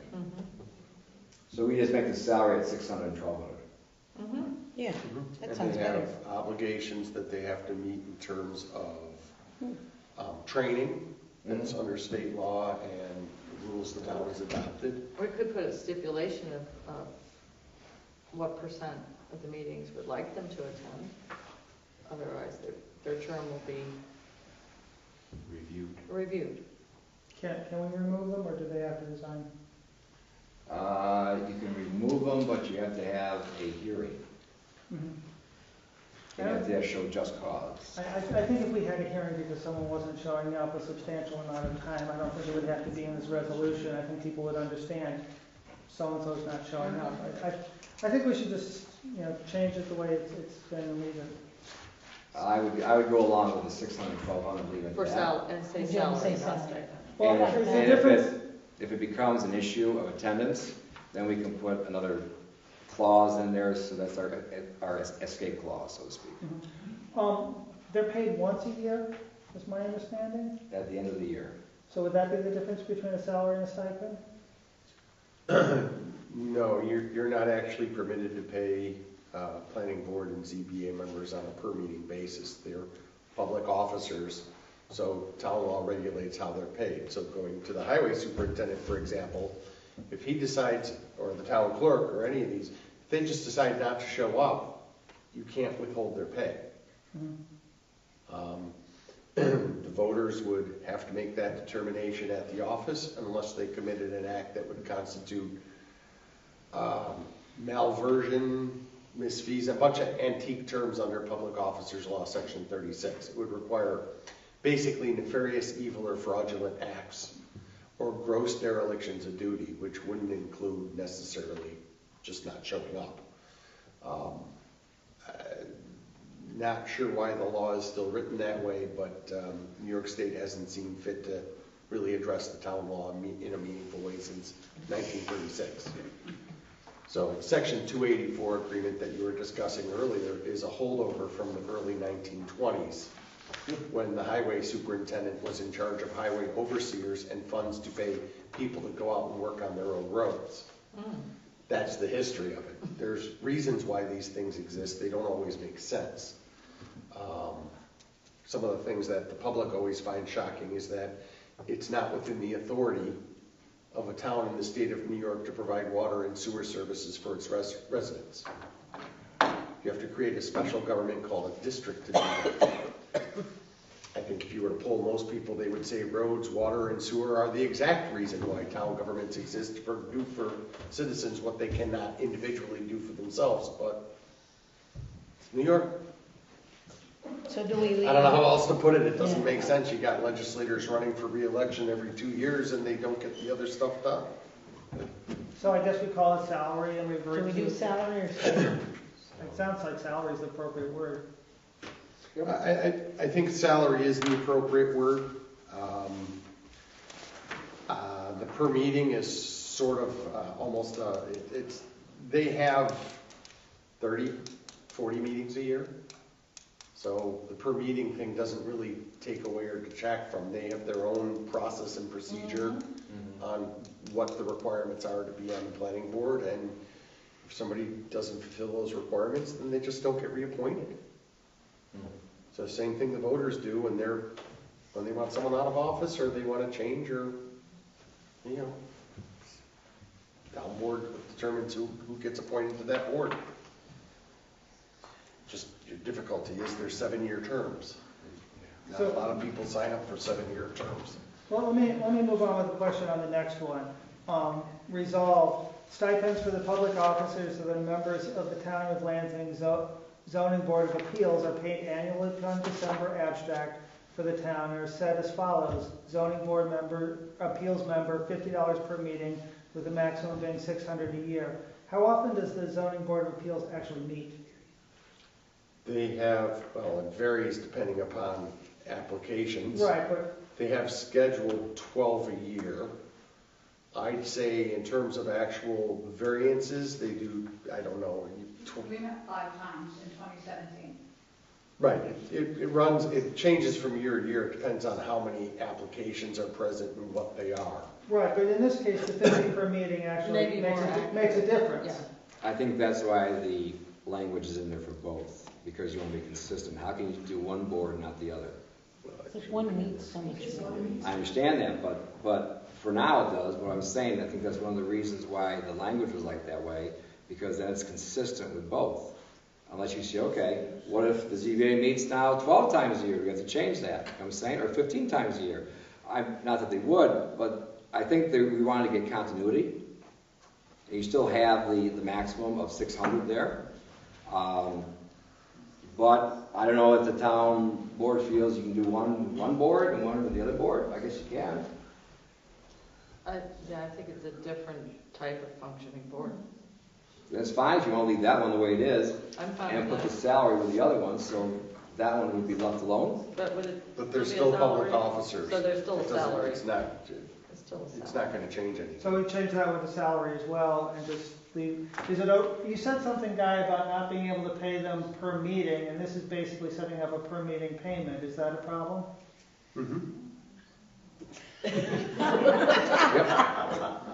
So I don't. Yeah, I think they're paid a salary, and you set the salary based on the anticipated workload in a year, and if And you the want to workload may vary. change it, but- then it's subject to permissive referendum by the voters. I propose that we move it back to the way it was in last year and change stipends to salary. Take out the per meeting. Yeah, and I'm just gonna pass this around, I printed out what we did last year. And that would be, are we back to the ZBAs, what we're doing? We're doing both of them that way, because apparently we aren't allowed to pay per meeting, and so what's being proposed here, according to Guy, is contrary to New York state law, and that's a problem. So you're saying that with the ZBA, they'll get paid $600 a year even if they go to 5 meetings? Even if they go to one meeting. If they don't show up, She's happy. How do you get on the ZBA? Yeah. You're worth way more than that. To me, it doesn't make any sense. Per meetings make sense. I show up, I'm taking time away from my family, I may have to buy a meal out, I may have to get daycare. That's what you're paying for. You're paying for the inconvenience. I'm sorry, Guy, but I kind of disagree that it can't be paid a salary. I mean, sorry, but coming from the town of Ithaca, we've been paying per meeting for over 25 years. It's what is established in how you set up the resolution, and that's what you go by. The zoning board was paid based on, we received a check that said $50 times X meetings is what you got paid. I believe the planning board was paid the same way. It makes no sense to pay them based on the salary. I agree. My question is, if Guy's telling me that we're not allowed to pay them that way, that's a problem, and I'm trying to Well, understand. the village pays its zoning board members by meeting, and it pays its planning board meetings the salary for Okay. its planning board members. So it doesn't have to be consistent, and unless David Dubow doesn't know what he's doing, Are you looking this up, Guy? Well, I'm trying, because there's a lot of conflicting law on that point. Villages and cities are different than counties, are different than towns, are different than the state. So I'm looking at it, and you can always amend it once we get an answer. How about if we hold this for the moment, and I'll read a little bit while you're looking stuff up. Does that work for you, Guy? That's fine. Okay. So we'll get back to this section, once we understand what we're allowed to do, because I agree, it makes sense. You're back to on the board of section zoning. tonight? Yeah, I was just gonna read for a while he's looking stuff up. Is it? You were still reading resolutions, though. Yeah, I'm just gonna keep going. Okay. Just a Oh, we said second. reading that. I understood. I thought you meant reading on your own. And Go is ahead. it possible to have a 10-minute recess?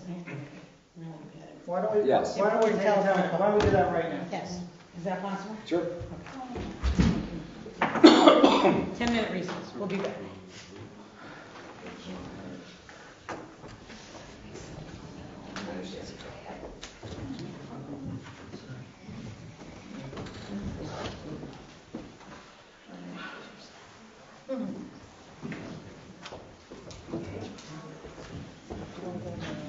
Where were we?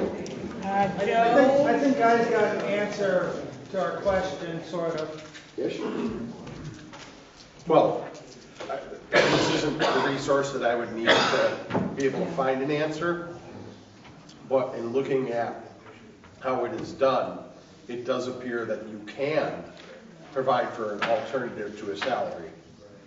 but it would require a local law that supersedes town law section 27. Whether technically municipal home rule law says you have to expressly state supersession, but the courts have not necessarily applied that. So you would need a local law to set the salaries and the method of calculation for the salaries for those public officers. And you'd have to supersede section 27. And I can tell you, as best I know, our boards were not created by local law. So if we were to pass this without the salary thing, which is straight amounts and not per diems, and then say in June, we decide to pay people per month, if we obligated for the first $600 anyway, or how would that have worked?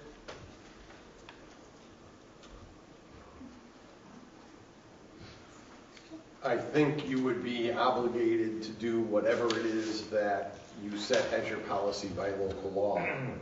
Based on what's written here, you would be a payment per meeting or the salary, depending upon, I don't actually know the answer to that. I think based on what's written here, these would be salaries. Right, so we set it the way we wrote it last year, which is $600 and $1,200.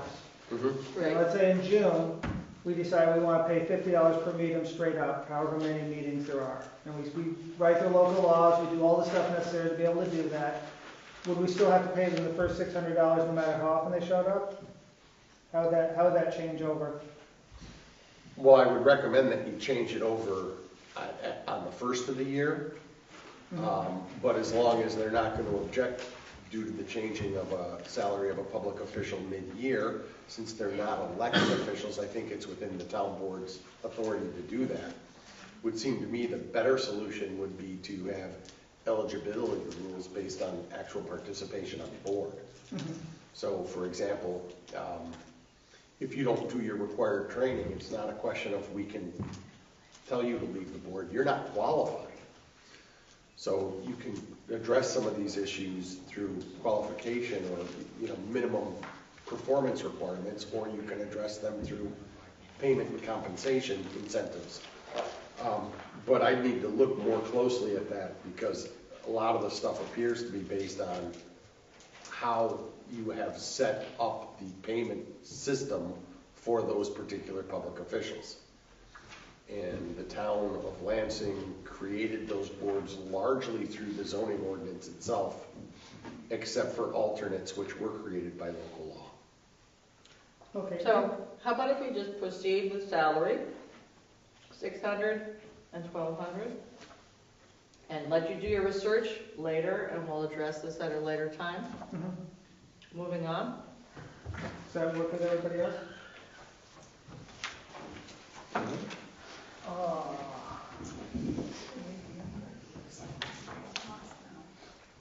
Sorry, one of these is numbered and one of these, and I'm lost as to what number I'm on. 1335? 35? We did that. No, we didn't do 35. No, We didn't do Going 35. to, okay, we started. Yeah, okay, okay. Great. All right, so does, Katrina, you're on it? We're doing I'm the showing page. something. I can continue. Okay. Just go a little further and then I'll be able to. Okay. 1835. Resolved that the following residents are members of the Town of Lansing Planning Board, and the chairperson is Thomas Ellis, and the vice chairperson is Gerald Cowell. Kayward. Sorry, I'm going to butcher every name here, sorry. Thomas Ellis, Norm Lynn Davidson, Gerald Cowell. Kayward. Larry Sharpstein, Sandra Dennis Conlon, Al Fuller, how do you spell it? Fiorilli. Deborah Trumbull, Dean Shea, and Thomas Butler are both alternates. You ready to go ahead? Nope. Resolved, 1836, that the following residents are the members of the Town of Lansing Zoning Board of Appeals, and the chairman is Herb Sheldon. It would be Herb Sheldon, Linda Herbonen, Judith Drake, Maureen Cowan, Chris Williams, and Peter Larson III is the alternate. Resolved, 1837, the following residents are the member of the Town of Lansing Housing Authority: George Gessline, David Stoyl. Stoyl, Connie Wilcox, Joyce Rendano. Rendell, Carla Hayes, and Rick Hayes. I can go now. Okay, now I butchered all these names. Anybody have any questions? Can I go? Go ahead. No, we're fine.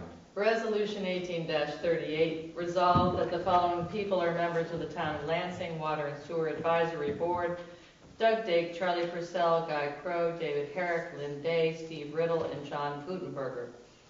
Resolution 18-39, be it resolved that the following people are members of the Town of Lansing Ethics Board: Tom Jones, Edward Levine, Henry Sheldon, Jay Franklin, and Kevin Wiskowski. I would like to say something. I used to be on the board. When was I taken off? I don't know, did we On put the on? ethics board? Yep. You weren't on last year. I was the year before. Are you a liaison or are you on the board? I thought I was on the board. The ethics board? Yeah. Town board members beyond There's this Can board. Tom Board, well, Ed Levine's on it. There's something about you couldn't have too many Oh, town you board couldn't have members. You can't have on the- a, Okay. you can't have a quorum of public officers. Okay. That's okay. Nothing personal. Yeah, that's fine. Resolution 18-40, resolved that the following persons remain as members of the Agricultural and Farmland Protection Committee, formed pursuant to the agricultural and comprehensive plans of the Town of Lansing, and memorialized in Resolution number 17-46, with each appointee to serve for concurrent 3-year term expiring upon December 31st, 2019. Connie Wilcox, Chairperson; John Fleming, Vice Chairperson; Adam Buck, Robert Hatfield, Larry Moore, Todd Eldred, Norman Davidson, Janine Kirby, Ken Patchen, Peter Larson III, and Al Fiorelli. Resolution 18-41. Be resolved that in reference to the town's procurement policy, department heads will attend a mandatory training session on purchasing and bidding. The training will focus upon the current requirements of law. Any questions? Yeah, it says that this is going to be reviewed by the town board on an annual basis. When does that happen? I'm reading from the The procurement policy itself. procurement training? No, the policy itself says, item 9, annual review. The above noted procurement policy and procedures shall be reviewed by the town board upon an annual basis. We can put it on our agenda Okay? for February or March. Okay, thank you. Resolution 18-42, resolved that in addition to any enforcement officers identified in such law or ordinance, the persons filling the following positions be and are hereby confirmed and appointed as enforcement officers for the following local laws and ordinances. Local law number 2 of 2004, highway excavation and construction, the town highway superintendent or his and her designees, the deputy highway superintendent or his or her designees, and any town code enforcement officer. Local law number 5 of 2004 is amended by local law number 6 of 2015, unsafe buildings, any town code enforcement officer and any town building inspector. Local law number 7 of 2004, business inventory storage, any town code enforcement officer and any town building inspector. Local law number 3 of 2006, mass gatherings, any town code enforcement officer, any town building inspector, any town constable, whether an employee or contractor, and the director of parks and recreation. Local law number 4 of 2006, lockboxes. As amended by local law number 6 of 2009, any town code enforcement officer, any town building inspector, any fire inspector, fire captain, or fire marshal of the town or any fire district or similar geographic district or area affecting or located within the town. Local law number 6 of 2006, code enforcement, is amended by local law number 8 of 2009 and local law number 3 of 2015. Executive law 382-B, timber and trust rules, any town code enforcement officer and any town building inspector. Local law number 2 of 2007, parks rules and regulations, director of parks and recreation or his or her designees. any deputy director of Parks and Recreation or his or her designees, and any town constable, whether an employee or contractor. I have to get air in my lungs. Local law number 6 of 2007, illicit discharges, any code enforcement officer and any stormwater management officer.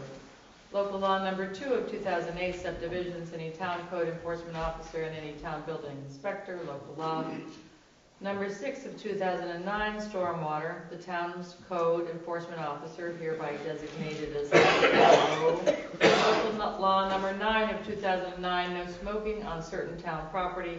Any town code enforcement officer, any town building inspector, and any town constable, whether an employee or contractor. Local law number 1 of 2011, sewer law, any town code enforcement officer, any town building inspector, and any town constable, whether an employee or contractor. Local law number 5 of 2012, excavation and construction in municipal roadways and highway rights of way, any highway superintendent, any deputy highway superintendent. Local law number 3 of 2013, bingo and games of chance, any town clerk, any deputy town clerk. Local law number 1 of 2014, signed local law, any town code enforcement officer, any town building inspector. Local law number 3 of 2014, regulate outdoor storage and junkyards, any town code enforcement officer, and any other person appointed as an enforcement officer under such law. Local law number 4 of 2014, mobile home park local law, any town enforcement officer, any town building inspector, and any other person appointed as an enforcement officer under such local law. Local law number 1 of 2015, amendments to and restatement of Town of Lansing land use ordinance, any town code enforcement officer. Local law number 7 of 2015, communication tower local law, any town code enforcement officer. Local law number 8 of 2015, licensing, identification, and control of dogs in the Town of Lansing, any town clerk, any deputy town clerk, any dog control officer, including any dog warden. Local law number 9 of 2016, floodplain control, any town code enforcement officer and town building inspector. Any questions? Yeah, if we've got this company doing our dog control, are they able to enforce the law here? I don't see them listed as one of the people that can. Licensing, ID, and control. It says any dog control officer right there, and including any dog warden. So so these people would become an officer or warden? Yeah. Okay. They're also licensed New York State peace officers, so they can enforce the law as well that way. Okay. For the next resolution, I would like that we just read the first paragraph. I don't see any reason why we should read. These charts. Does With the anybody in the charts. audience I not just have a don't- copy that I they can agree. follow along? With every single number. I just don't see the purpose of that. Yeah, That's if everybody's got a copy that they can look along, then I'm fine with that. Is that okay? Mm-hmm. Doug, you want to just read the resolution 1843? Resolved, the town board of Lansing, that the town board of the town of Lansing does hereby approve following the town clerk's 2017 annual report, water and sewer collection report, receiver of taxes report as set forth below. All the numbers. So we're going to move on to resolution 1844, which I also do not wish to read every single. That's about Just all. fees and schedules. I'll go ahead and do that as well. Okay. Resolution 18-44, resolved that the town board of the town of Lansing does hereby approve the following 2018 town of Lansing Parks and Recreation fees and code office subdivision and building permit fees. Be it further resolved that these 2018 Lansing Parks and Recreation Department fees and code office subdivision building permit fees and remain subject to amendment throughout the year by the town board. Okay, I think there's a typo in here. under inspections made before or after office hours, it says $55, 1 hour minimum. Can you tell us what page? Under building fees? It's under planning department fees. Which is page, Joe? 14. I'm just gonna find it on that, I've got it on a different piece of It's paper. either 14 or 15, right? So 14 is building department fees? Yeah, I think is it's it move where- over to 15 now. Or you're on planning fees or building? It's page 15, 1, 2, 3, 4, 5, 6th one down. 1 hour minimum? Yeah, I think it should be $55 an hour, not $55 straight up. Inspections made before or after office hours. It says I $55. didn't make that up, this is Lynn's chart, so I don't know. It seems like the $55 is written would just be a flat fee, so I don't know what the 1 I hour believe minimum. it is a flat fee. but I'm What's the not 1 hour 100% minimum sure. mean? So that if he goes for 20 minutes, there's still being, it doesn't matter how long, he's still gonna be charged 55. But Lynn would have to clarify that for sure, and So he's not here. maybe you should read 55 per hour, because it does say 1 hour minimum. Yeah, but he could be there 3 hours and still charge Is it $55. still 55 after the one? $55 It's a fee, little and be there a ambiguous. minimum of an hour. Okay, got it, I thank don't you. think there's I any think problem that's what with it it. is. Okay, I didn't understand what Doug just said. It's $55, no matter if it's a minimum of an hour or 5 hours. It's the same. It's the same. It's not 55 times 5? No, So why is it 1 hour minimum? It's $55, period. you don't need the 1 hour minimum, but that's typically how long he's there. so it might take less than an hour, but it's still 55. That I understand. I'm just worried about 3 hours and he's spending the $55. But if that's the way you want it, that's fine. I trust Lynn on that one. Okay. We can amend that later.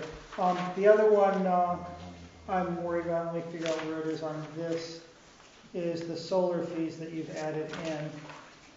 It's under building departments. On page 16.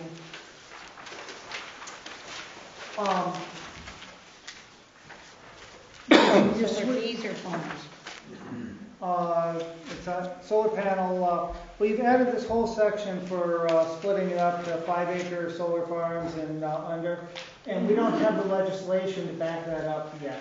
And so I think it's premature to add all these new fees for solar farms and wind farms and stuff when we don't have the legislation yet. That's in process, it makes sense afterwards, and we can pass this fee schedule with that.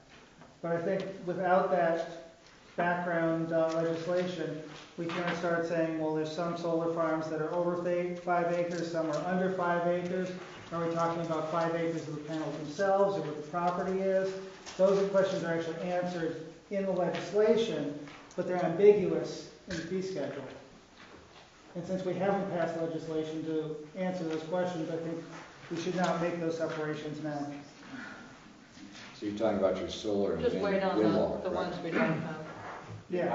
I don't know, there may have already been one of these in effect where the Cornell solar farm is. I'm not sure if this is an existing. think you're right. I know they're talking about updating it.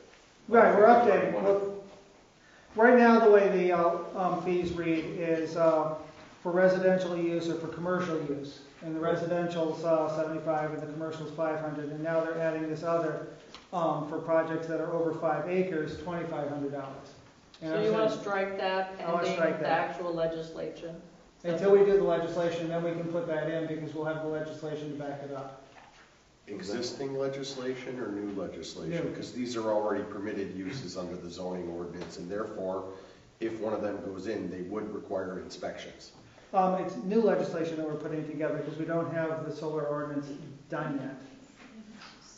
They're allowed uses in zoning. I understand. So When you say when they project, need a permit, if they need an inspection, this is just a fee to reimburse for the cost of the I understand inspection. that, and right now you're splitting it between projects that are 5 acres and projects that are less than 5 acres, but we don't define whether we're measuring 5 acres of solar panels, or are they on a piece of property that's 5 acres? We don't have the definitions of what we mean by 5 acres yet. That's in the legislation, so I think it leads to confusion, and I think So do you just want to strike the 5-acre piece? Yeah, And just leave the commercial fee? Yep. And when we pass the legislation, we can update this based on the new legislation. So 5-acre solar farms would go in now for $500. Yeah. Well, if you take it out, they'll go in for 75. Right? No, you leave the separation is between commercial and residential. So you'd have residential at 75, commercial at 500, and when we, You just want to strike the 5 acres. You want to the leave 5 the acres commercial. part, yeah. You want to leave the commercial for 500. If folks think that we need to up that, I'd understand that.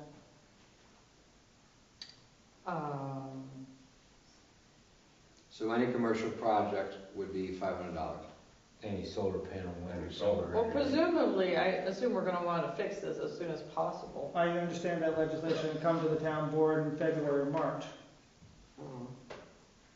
So we're also striking solar farms dash over 5 acres. Right. 2,500. That's what I'm proposing. Okay. Put that on our do list, Ed, please.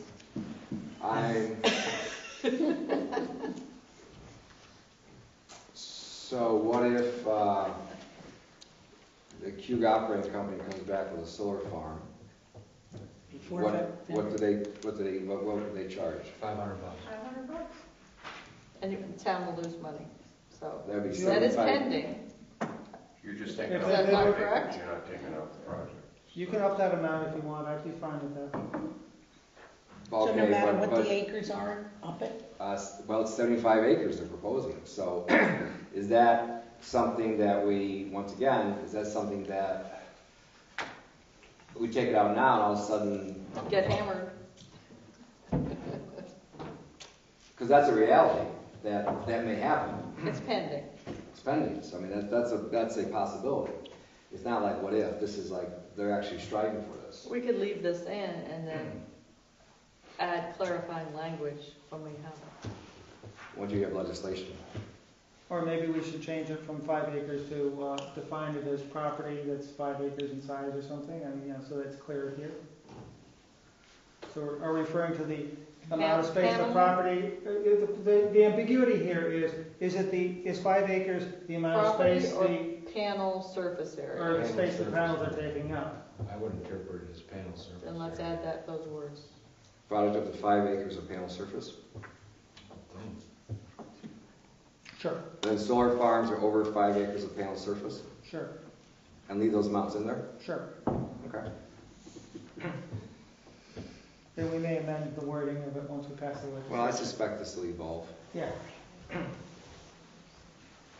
Okay. Who's reading?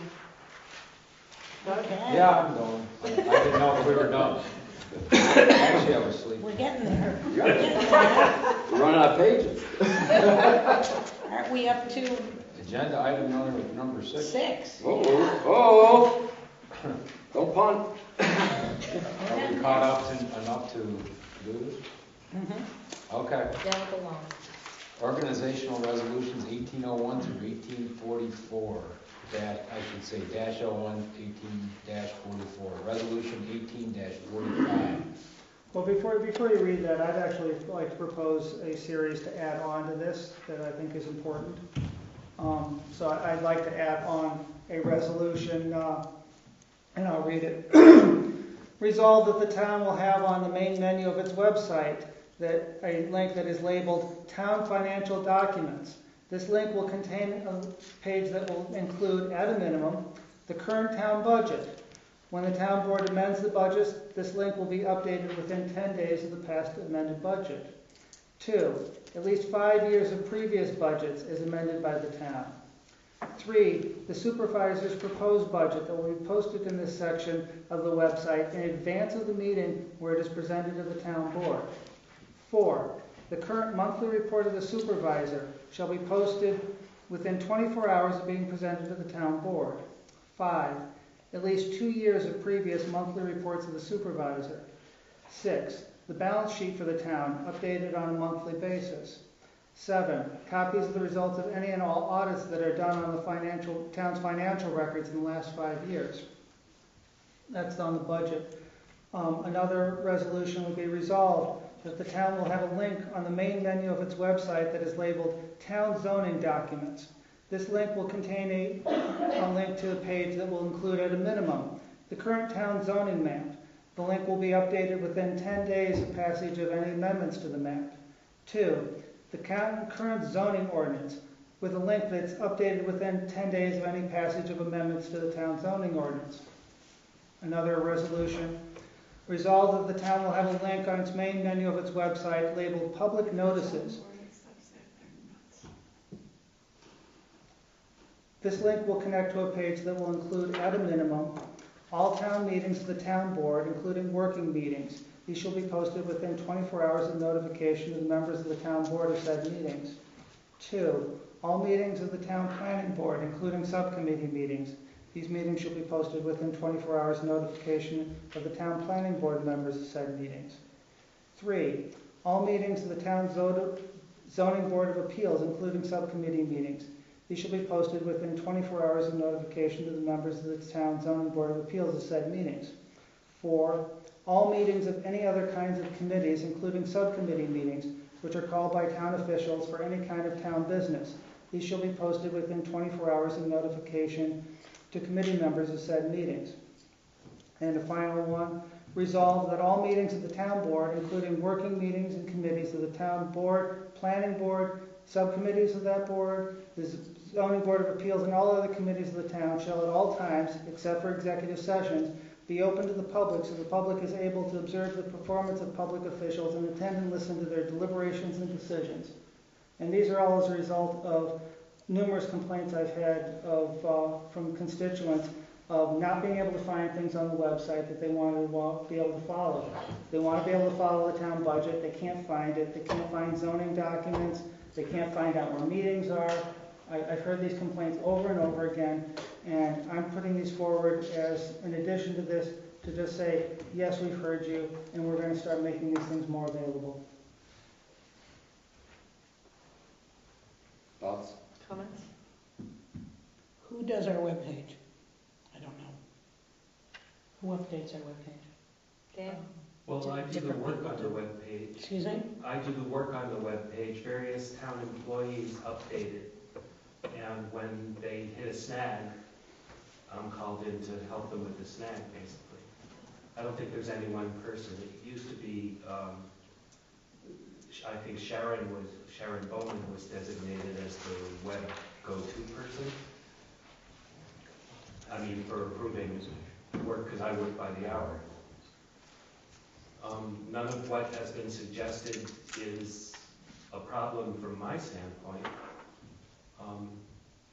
It's a matter of the people who work in this building getting the documents together in PDF form and either posting them themselves, or there might be some organizational work that I would do first to set it up for them, but it's not a technical issue.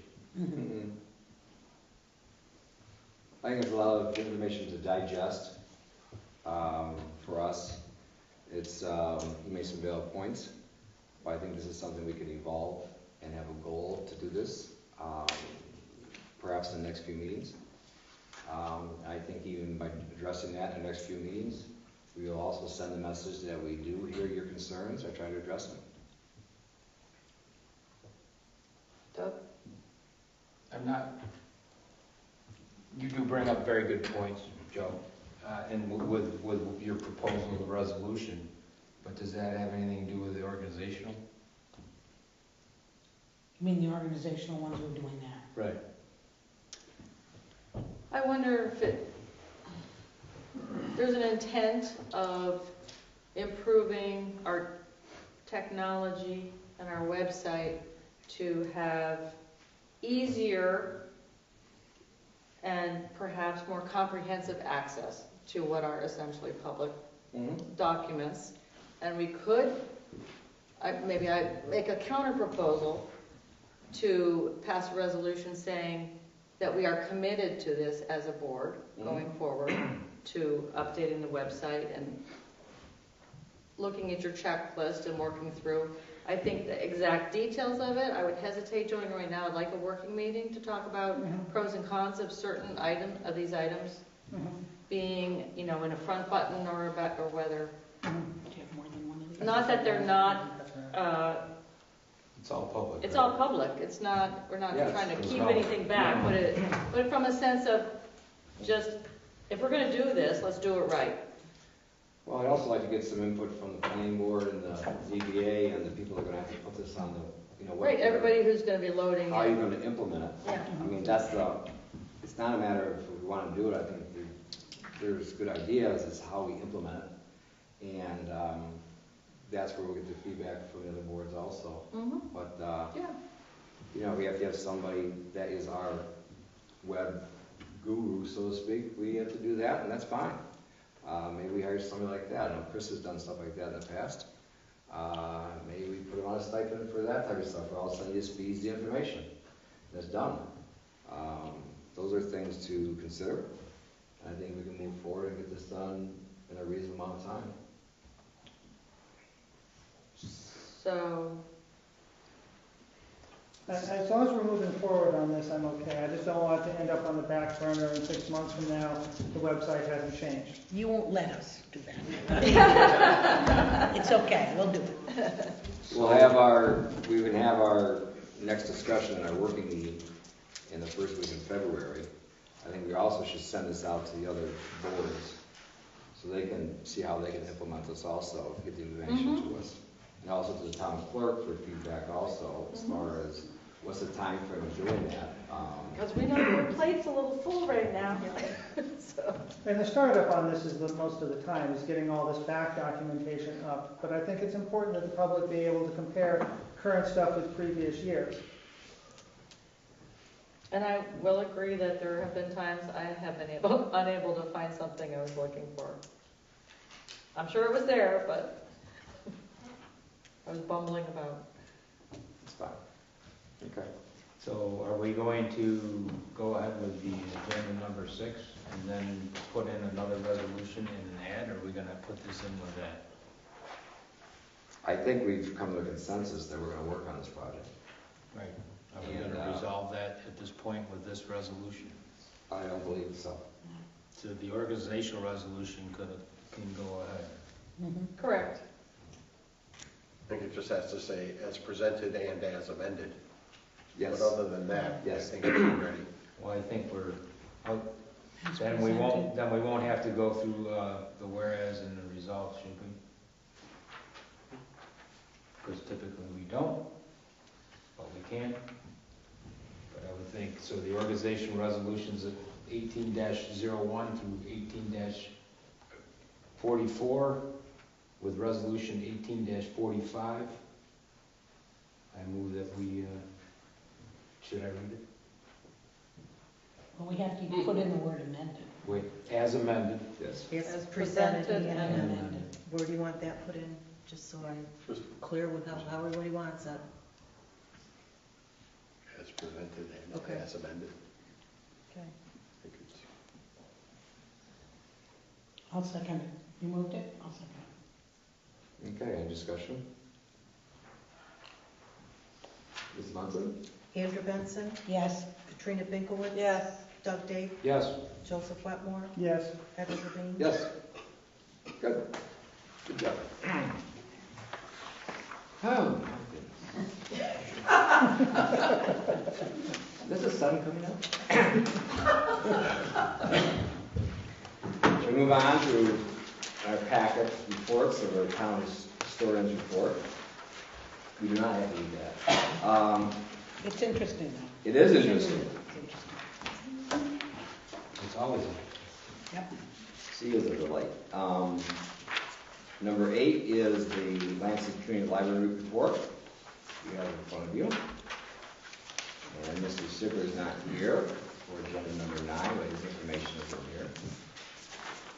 And congratulations to Deborah, who's now, you had your first bunch of meetings and everything, and Well, I have my out-of-town liaison to the village board of trustees.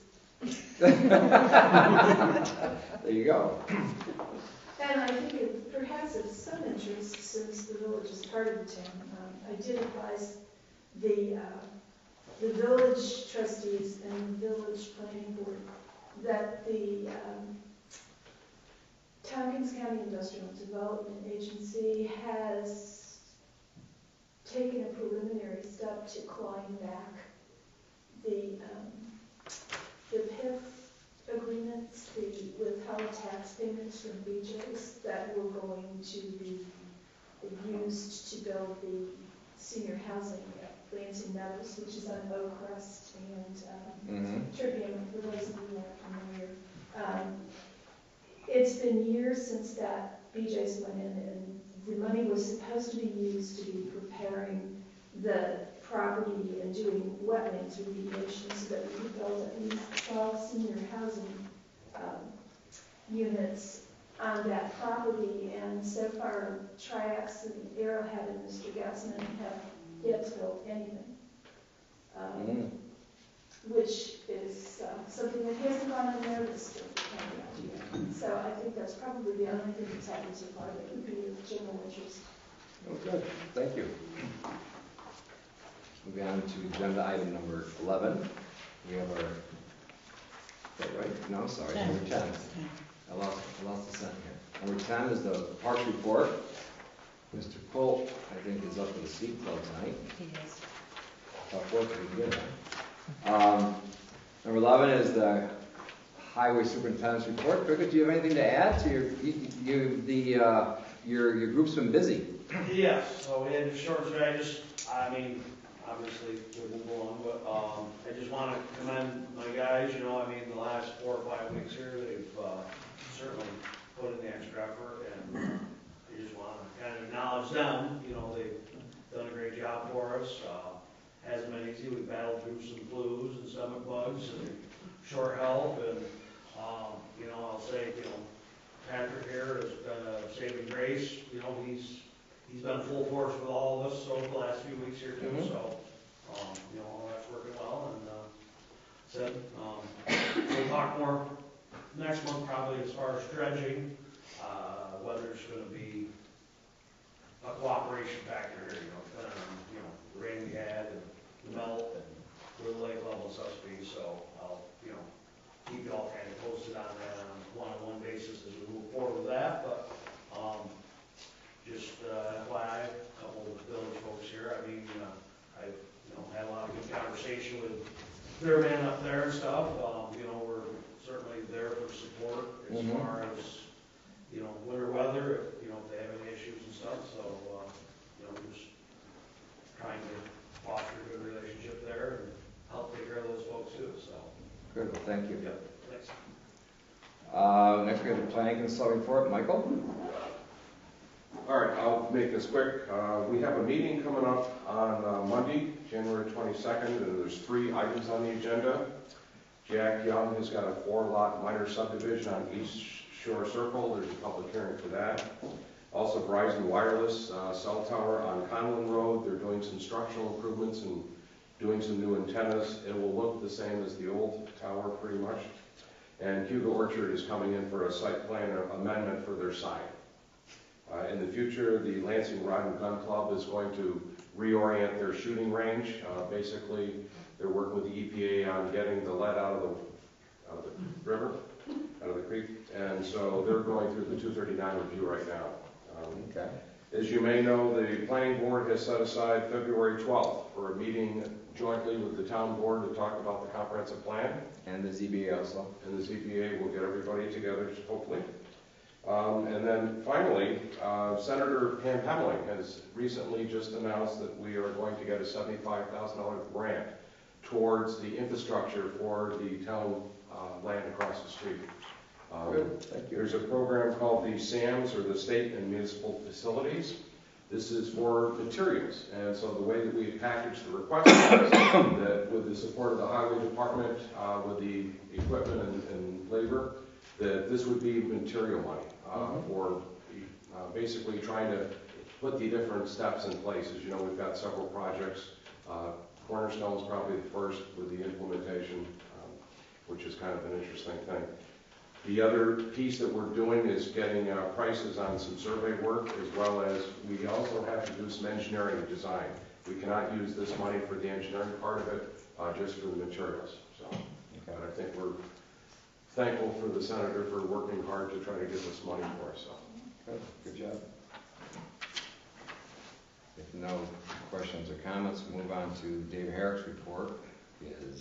He didn't give a report this month. Oh, David. Now we move on to Connie, the ag report. I've got to be quick, Debbie told me I couldn't talk. We had our ag meeting on January 8th at Linda's. We had Amber Driscoll from the Community Dispute Resolution Center came and gave us a presentation about agricultural mediation.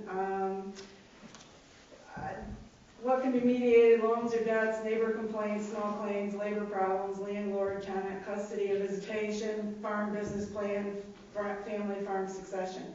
They have offices in Chemung, which is Elmira, and Schuyler County, Watkins Glen, and in Tompkins County in Ithaca. She brought packets, and we passed those out to all of the guys. Agriculture mediation is a tool for farmers, agribusiness, and others in agricultural communities to talk about difficult subjects and to reach fair and workable solutions without involving outside authorities. Mediation can help people solve problems, avoid escalating conflict, reduce stress, and save time and money, and it's all free. The other thing was we discussed the rules of procedure for the Town Agricultural Committee. Jen Fleming is going to chair a subcommittee on that. He's going to get together several of the members, and they're going to talk about this. Just briefly to advise the town of Lansing Town Board regarding the agricultural policy in the town, and to review and suggest updates to the farmland protection plan, and also to serve as a clearinghouse for relations between farming operations in the town of Lansing and the town board, the planning board, the zoning board of appeals, the planning department, code enforcement, and other agencies of the town government. Conduct research into farm-related subjects that may result in policy recommendations to the town board, and to provide input for annual additions to the county agricultural districts and input to the 8-year review of the county agricultural plan. Provide educational resources for sharing information amongst farmers and to educate town residents and officials about farming and farmland, and to undertake other appropriate tasks requested by the town board. We're really going to put our teeth into this year. Last year we did a lot of organization, got a lot of people talking that hadn't been talking before, and it's really working out good. So now we're going to form some of these subcommittees to do some things. We also had notification from, I believe you all got it too, from Cornell class would like to engage with us to do some things. It's also a learning process for them as well. Mike contacted the person, Diana Gates, and I believe we're going to set up a meeting with them and figure out what they want to help us with. Okay. So some of the ag committee is a little concerned about the ag protection plan, as it is part of the comprehensive plan, and I don't think that changes at all the ag land protection plan, because it was accepted as a separate plan for the town. So I told them not to worry, that we're okay. However, they're really concerned about getting the zoning and stuff updated for the ag district and some of the stuff for RA, because a lot of them would like to have some of it left into RA as it is now, and for the agricultural zone by the state, especially for the north end of town.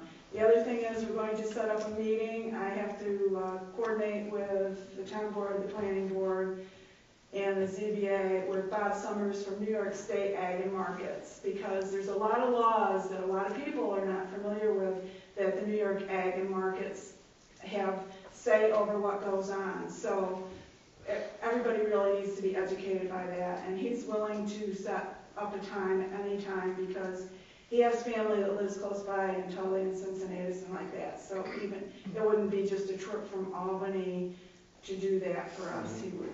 So I really need to get that set up, so. That's about it. Everything's running smoothly, it's cold, the farmers are having problems with freezing water and stuff like that, but people are just doing work. So we're trying to get as much done between January and April as we can, because once the field work starts, we will not be having meetings for the summer, most likely, unless we get horrible weather, which I don't know. Connie, can you keep me in the loop for the meeting with the Cornell class? Because I'm really interested in that. Okay, I thought at first it was, that they had a lot of ideas about stuff, but actually, they're learning, and they're trying to process exactly what it is. So I'm not sure how much we're going to get out of it, other than we'll be working together and learning together, but yeah. It would be nice to educate them though, Yeah. because my guess is none of them come from farms. That's my guess. I could be completely wrong. Yeah, they want to be attorneys, basically, Yeah. is what it is. And Yeah. it's a lot about law. Yeah. So, But it would be nice if we are in the position to right, educate them, that we educate them. right. And Well, like I said, I don't know about how many other people have contacted them, and if we'll be chosen to work with Yeah. them or not, but, yeah, sure, Michael, could So you? we put a request in, they're gonna look at all the requests Sure, and figure out what they wanna work on. Yeah. Sure, just keep me in the, that way. Yeah, and also, we need to talk about Ag Day too. Okay. I want to know if the library, if you guys are interested in doing it again. If not, we're going to put something together, some kind of an Ag Day, because people were disappointed last year that we didn't. Okay. So, okay. And that's it. Unless somebody's got any questions. No questions or comments for the move? The next meeting is February 5th at Linda's at 9 Thank you, a.m. Thank you. We'll move to privilege of the floor. Would anybody like to come forward besides the comprehensive plan comments and have the privilege of the floor?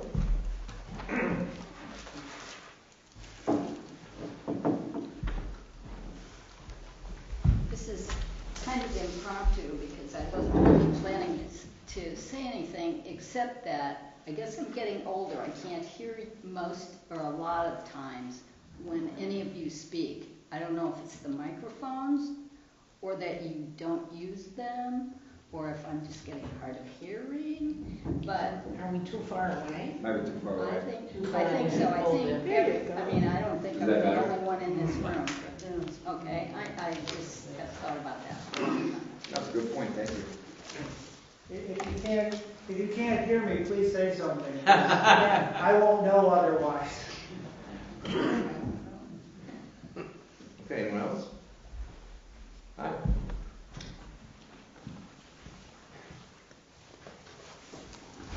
Chris Williams, 680 Ridge Road. I spoke with Ed a little bit about enhancing public communication, and throughout coming to some of the meetings, you hear a lot of people saying, they didn't know about things and weren't informed and so forth. And so a couple of things that we tried out as a pilot project, looking at videotaping the town board meetings and having that placed on the website at some location. The other idea that I floated out to Ed was creating a email list. There's a free program called MailChimp, which people can sign up for getting email advisements if something's happening. I've done this for another organization. For example, if somebody wanted to be informed of meeting notices for planning board agendas or meeting notes, or the minutes from the meetings, or a general announcement of some sort of news relative to the town, people could sign up on the website, basically fill out their email address and their name and check the boxes of which ones of the things that they would like to be informed about, and then get an email notification of something going on. I've spoken briefly with Dan on some of the logistics that might go on to do that. So those ideas should be, are open to the board and should be maybe considered in some some aspect of how we integrate that in. Some comments to Joe's ideas about putting information on the website and making it accessible. Professionally speaking, and some of the comments that we've heard of maybe hard to find something on the website. The website, in my professional opinion, needs some sort of information architecture overview. Whether that be a group of people and trying to understand where information should go, what would be most effectively places to put stuff. Because when I was talking to Dan, where would we put the video for the meeting? Well, you know, somebody has to tell Dan where to put it, but where does it actually go? Where would be an appropriate? Where would be an appropriate place? So I would encourage the board to take under consideration some effort to really take a serious look at where these components work and, you know, how we might be able to integrate those into the website to foster more communication with the public. Perhaps we can discuss that in our working meeting in February to see if we can come up with perhaps a budget or something along those lines to bring this up to speed, so to speak. Sounds like a good idea. I love the idea of having meetings videotaped and put on the website. I think that gives people who can't come here a chance to see them and hear them. And I agree that we need to update the website so it's easier to find stuff, because that was one of the biggest complaints I've had is people couldn't find things that were on the website. They just didn't know what link to jump to get to it. And so I think getting a group together to try to figure out what would be easier would be really good, and I'd like to be a part of that. Okay. Okay, thank you. Good. And just to note, nothing that Chris has suggested is hard to do. Easy for you to say. Technically, it would not be an issue. Okay. And it I'm wouldn't going cost the to town talk to to. I'm going to let Michael first, if that's okay. Use him as a segue here. Hi. Ed. Mike Flinkelayer, 118 Ross Road. I spoke in December about citizen engagement, citizen participation, just kind of building on what Chris has said. I had proposed to Ed back in December and again proposed today in a meeting that we form what I would call a citizen participation advisory board. We have a lot of different, somewhat discrete ways of communicating with the public. We have the Lansing Star, Lansing Leisure. We have a suggestion of email. There's things that are available like text, email, or text alerts. We have the town website. We do have the periodic notices that go out to homeowners. I think it's twice a year. We have a sign out front. I think that a commission or a advisory board about public participation in general would be very useful. We already have an economic advisory board. We could have a public participation advisory board. And this could advise all kinds of parameters, including what we've just discussed in terms of the website, but other, subcommittees, whether the planning board needs special announcements, work with Deb regarding, ways that we can communicate both ways, get information out, but also get public input back in. So I hope that maybe at your working meetings you can discuss this concept. After the December meeting, when I suggested this in a very overview kind of way, I did have people walk up to me and said, I want to be on that committee. So we do have volunteers. My hope would be that it would be nonpartisan, that it's not seen as having an agenda, but simply increasing public participation, both directions, both input and information out to the public. Thank you. Okay. Karen? Oh, Judy? Okay. Sorry. Well, you guys are taking suggestions tonight. As a resident and as somebody who attends actually several different town board meetings, I would ask the board to adjust your agenda so that your discussion items are followed by your action items. I've been to several different meetings and some of this meeting where you basically are hog-tying the public if they want to know what your answer is going to be. So I would just ask that request that you discuss something, take action on it instead of putting it up in your agenda. That's a great suggestion. Thank you.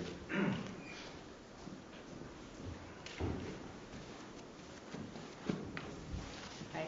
Hi. Middlestein, Sand Creek Road. Two comments unrelated to one another, but I just wanted to follow up on Mike's comment about advisory boards. I'm a strong advocate for conservation advisory boards, and I know that Guy, you and I have talked about that over the years, and there are a number of people in the town, myself included, having served on the Tompkins County Environmental Management Council, and bring a lot of environmental awareness and knowledge that I think could really benefit both this board as a resource and the town as a whole, to bring people together for community participation and things of that sort. And the other comment that I had, just to follow up on the revamping and the upgrading into the 21st century of the website, I'd strongly encourage changing the lansingtown.com to a government or .newyork.us website, and just have the old domain forward to something that's more in keeping with all of the other government entities, not commercial entities, which Lansing is not commercial. Okay, thanks. Thank you. Anyone else for public comment that does not pertain to the comp plan?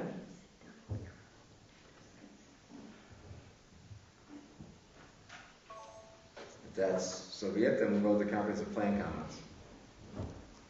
Anybody want to step forward?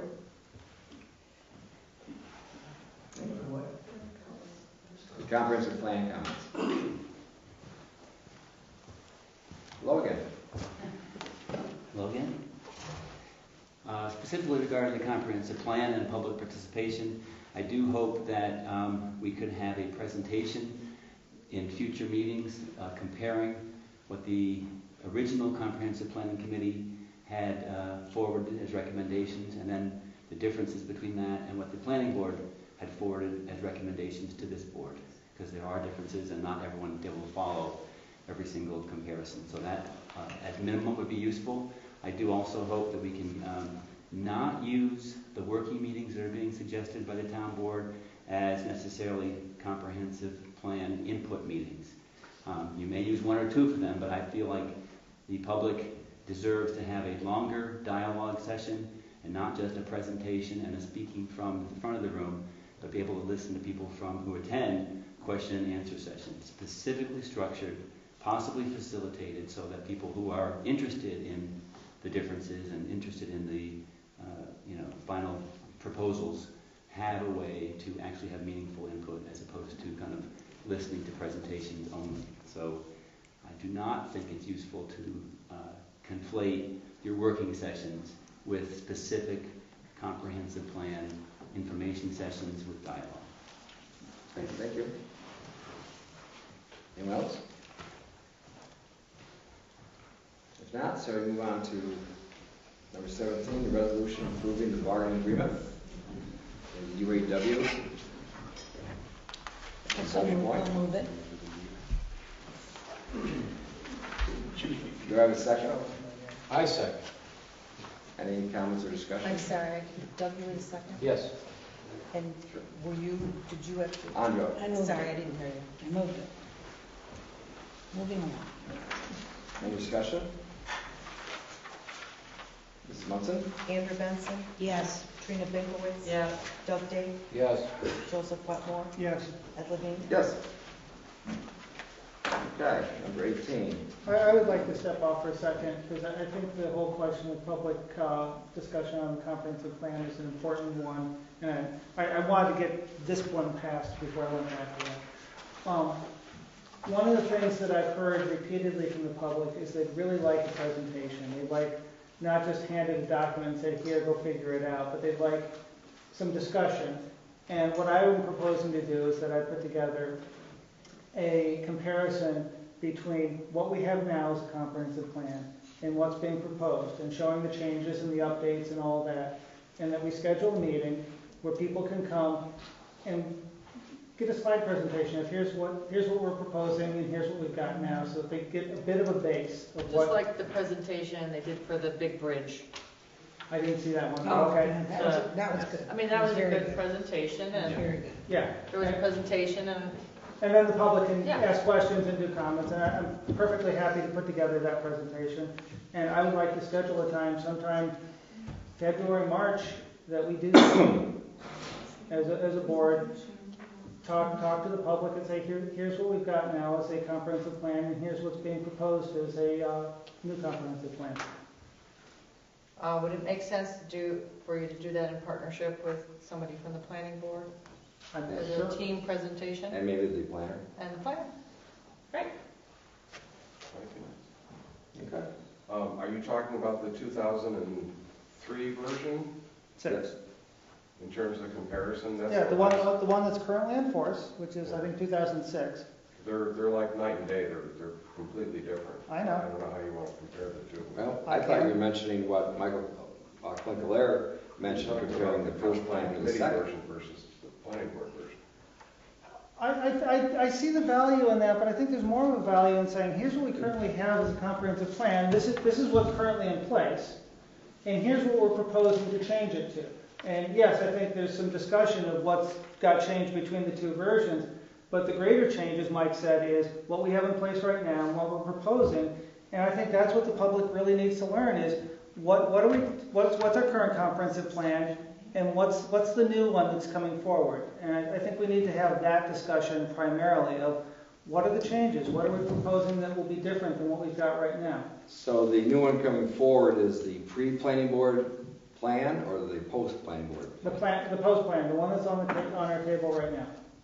That's been presented to us. I mean, obviously there'll be some comments here and there that are going to be about what changed between the two because the public's already talked about some of the changes that are there. And I think we've also talked about things that are shifting, and we can talk about that at that meeting, that this is I under think it's a discussion. great idea. Okay. I think it's a great idea. Is there some way that we can find out from the planning board how much they actually followed of the comprehensive plan from 2006? Because what I have seen, there hasn't been a lot of stuff from the comprehensive plan actually used as guidelines for anything that's been done. And I know that Michael says you don't want a presentation about what the comprehensive plan is and stuff, but Katrina had asked that we do an educational program of what the comprehensive plan was. We planned that, we had it at the community center, and we told them what the process was because she felt that people didn't know what the process was. So that's why we put that together. My understanding at the time was that questions would be asked and answered at the meeting. I did not understand there was not going to be that exchange. Well, they could ask, people did ask questions. Not publicly. Well, anyways, I guess we're a bit confused as to what our mission was because we were told that we needed to educate them as to what the comprehensive plan was because she didn't feel that people knew what the process was. So it was all about process. So I apologize that we didn't have everybody there from the planning board and what have you to answer questions. But it was my understanding that you wanted to educate the public on what the process was and what exactly a comprehensive plan was. So I guess there was a miscommunication there. So anyways, there's a lot of people who put a lot of work into the comprehensive plan, and the way I feel about it now is, you might just as well maybe just throw the whole thing out and start over again because you're never going to be able to satisfy everybody. And unfortunately, what I see as the complaints about the comprehensive plan is each and everyone's personal agenda of what they want to see, not what is good for the whole town of Lansing. And I have to keep reminding people, it is only a guide. It is not a law, it is a guide. And I look at the village of Lansing, their comprehensive plan is only what, Deborah, 17 pages or 40 pages or It's something? fairly short. Huh? It's fairly short. I will Yes. tell you though, that the value of the guide is extraordinarily high when you get faced with what we have in the village. Right. An Article 78 proceeding, now we've got our second one. Well, every And town's they keep arguing that the decisions that we're making aren't consistent with the comprehensive plan. Well- They are in fact entirely consistent with the comprehensive plan, and they've lost their lawsuits because of that. So just because something's just a guide doesn't mean it's not critical. Right, but ours is very detailed. It's very detailed. And I don't know how it could be any more detailed than it is. So, Yeah, but if somebody doesn't like the details, that's another story. right, exactly. And you're never gonna get people to like any of the details, every detail that's in it. But I think when people, they want to be educated, and that means also hearing other people's concerns and hearing the answers, and then their anxiety level comes down, and then we can move forward. There's a lot, if people don't know or they can't access stuff, then they get heightened, and then we have a lot of arguments. Right, and we're also losing a lot of money because we cannot apply for a lot of grants and stuff like that because we do not have a comprehensive Which is plan. why we want to move it along in an efficient manner. Well, actually, we do have a comprehensive Yeah. plan in place. It needs updating, but right now, I hear from the public that they want to know what we're proposing. And that's what I'm suggesting, is that putting together a PowerPoint, we'll get somebody from the planning board, we'll get Mike Long, we'll get together, and we'll put together a comparison. And I know they're very different documents, Mike, but the structure's there, and I've already, looked at the two of them fairly closely. And I think a comparison would be very helpful for the public to get an idea of what's been proposed. And that's what I'm not trying to get everybody to buy it in completely. I want everyone to know what's being proposed so we can have a discussion of how our community is going to move forward, which is what the comprehensive plan is. It's a guide for the town board to move forward on all this other legislation. And the public needs to be a part of that. And from what I've been hearing from many, many people is they don't feel like they've been told what's going on. And so I want to set this up so that they can understand what's going on. So I will get together with Mike. Do you have someone specific from the planning board that you think wants to be on this? Why don't we reach out to them and see if they want to have At our somebody? joint meeting. Okay. I have a feeling they're not going to be real receptive because they're pretty upset all the work that they put into it. And they just feel that you aren't paying attention to what they're saying at all. So it'll be interesting to see if they decide they actually want to work on a presentation. So. Okay. I can ask them on Monday night when we have our meeting. See Okay. if there's some volunteers. Okay. And then we'll get together and work on it. Because we cannot start any land ordinance updates until we have the comprehensive plan in place. We understand this. Yeah. Okay. Can we move on to approve the audit and budget modifications?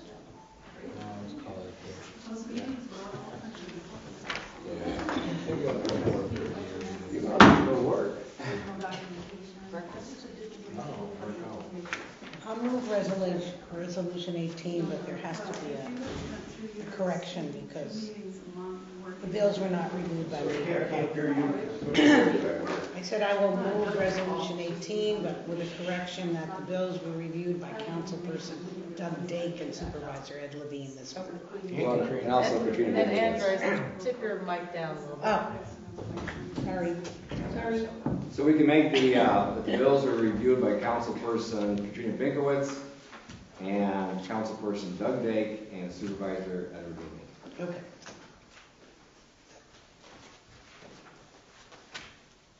So do I have a motion? Yeah, I'll motion to move that Need a resolution. second. Second. Any discussion? No. All in favor? Aye. Or do you have to do a roll call? Sorry. It's a little punchy here. Andrew Benson, Yes. Katrina Binkowitz. Yes. Doug Dake. Yes. Joseph Wetmore. Yeah. Ed Levine. Yes. Okay. Now we're up to town council reports. Very short. The library meets next week. Lansing Youth Services meets tomorrow, and everything's going well. Good. Who's up next up? Joseph's next. Joe? The training session at Alney was amazing. I learned a lot about budgetary stuff, which is what I was primarily looking at, and was very impressed with their presentations. Good.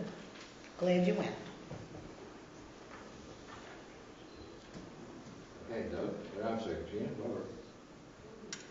The IO meeting, the one meeting is next week. Yes, next week. Okay. So I know. Katrina, Water- remind me again, what does IO stand for? Intermunicipal organization. IOCC? Oh, is it? That's on the list. It's the Accumulated Watershed Management Plan. Intermunicipal. Of course. That's what it's called. Yeah, right. No, go ahead. Water Sewer Advisory Board didn't meet this past week. Prior to this, didn't have anything on the agenda. However, this year we have coming up 3, 4, and 5. 3, 4, and 5. Consolidated Water Districts 3, 4, and 5. Opposed? Yep. Proposed anyway. So hopefully we can get an idea of what we're doing and what, whether or not we'll take it to the referendum or the vote, preferred referendum. Specifically, what, 3. So, other than that, that's about all I have. Other than wrestling's going well. I run wrestling. It's herding cats. It's tough. Try it all day, every day. Oh, me too. I got a bunch So- of kindergartners in there. Wow. And your knee's doing well? My knee's fine. Excellent. My head is not. And your husband's home? Excellent. Good. Not much to report that hasn't been said before. Look forward to working with Joe and the rest of the board members this year for the good of all Lansing. I like the questions. It's a good conversation. So we'll continue to move forward as we've done with previous years. If we find something needs to be updated, we'll update it. If somebody brings it to our attention, we update it. I think that's what you should do as public servants. So having said that, I look forward to moving forward and making Lansing a better place to live. And we'll see where it goes. We do have I want to mention first of all, before I conclude, kudos to Debbie Munson and Laura Nemechek and Shelby Rose and Charmaine Rumgay for working so hard at the last minute taxes that came in that we had to process before the first of the year. I know we were scrambling behind the scenes, calling between Guy. Once again, those are one of those situations, as I mentioned before, we talked to our attorney, we talked to Debbie to see how we can coordinate this and if we're staying open late. And I noticed you were here on Sunday also. Did we purchase you a cot for your office? No. Not yet. So, anyways, thank you for doing that, because it's a lot more paperwork, because now we have to separate this year's from next year's and all that stuff, but thank you for just grinding away, so. Thank you. Other than that, we have some things we should discuss in our working meeting, and then we'll probably go into executive session for a moment to talk about contract negotiations. So we can go to our working meeting right now if you want, we can just keep moving this along. Okay. So, do you want to talk about it, Doug, or shall I? Go right ahead. Okay. To bring Joe up to speed on some of these things, we had in our employee handbook, we put forth some changes. And one of those was that if you retired and were not 65 yet, that we would go ahead and increase your contributions so that you come up to par with the rest of the post Medicare donations. And right now, I think that that the Medicare. Can you guys hear him? I'm just going to be closer I'm to probably us. moving around. That it's my understanding that when you're on Medicare, that the town pays 75%, I think, for single and 60% for family on Medicare. We want to bring those levels up to the people that retire before they hit 65. And all I'm doing tonight is just priming the pump so we can have more discussion about this further. But I'd like to change some of that because right now when people accrue sick time and you retire, you have so many hours times your hourly wage, that's your pot of money, quote unquote. Okay, that's your benefit. But we use an actuary table to stretch that out. So let's say for the next 20 years, you'll be taking 1/20th of that benefit that the town will pay. But at 65, it stops. So if you have this benefit, and let's say you retire when you're 62, and you're gonna live another 20 years, you get 17 years of no benefit. So, food for thought, how we want to address this in a consistent manner. Because one of the things we do with sick time is that you're given, I think it's 12 days a year of sick time, and if you do not use it, it gets built up in the pot. And you can reach a maximum of 1,320 hours. But also keep in mind that anybody hired after 2015, that benefit no longer applies. So you're talking about a few people in that area. And these are things that we've kind of wrestled with. How do you do it when at 65 you lose that quote-unquote benefit?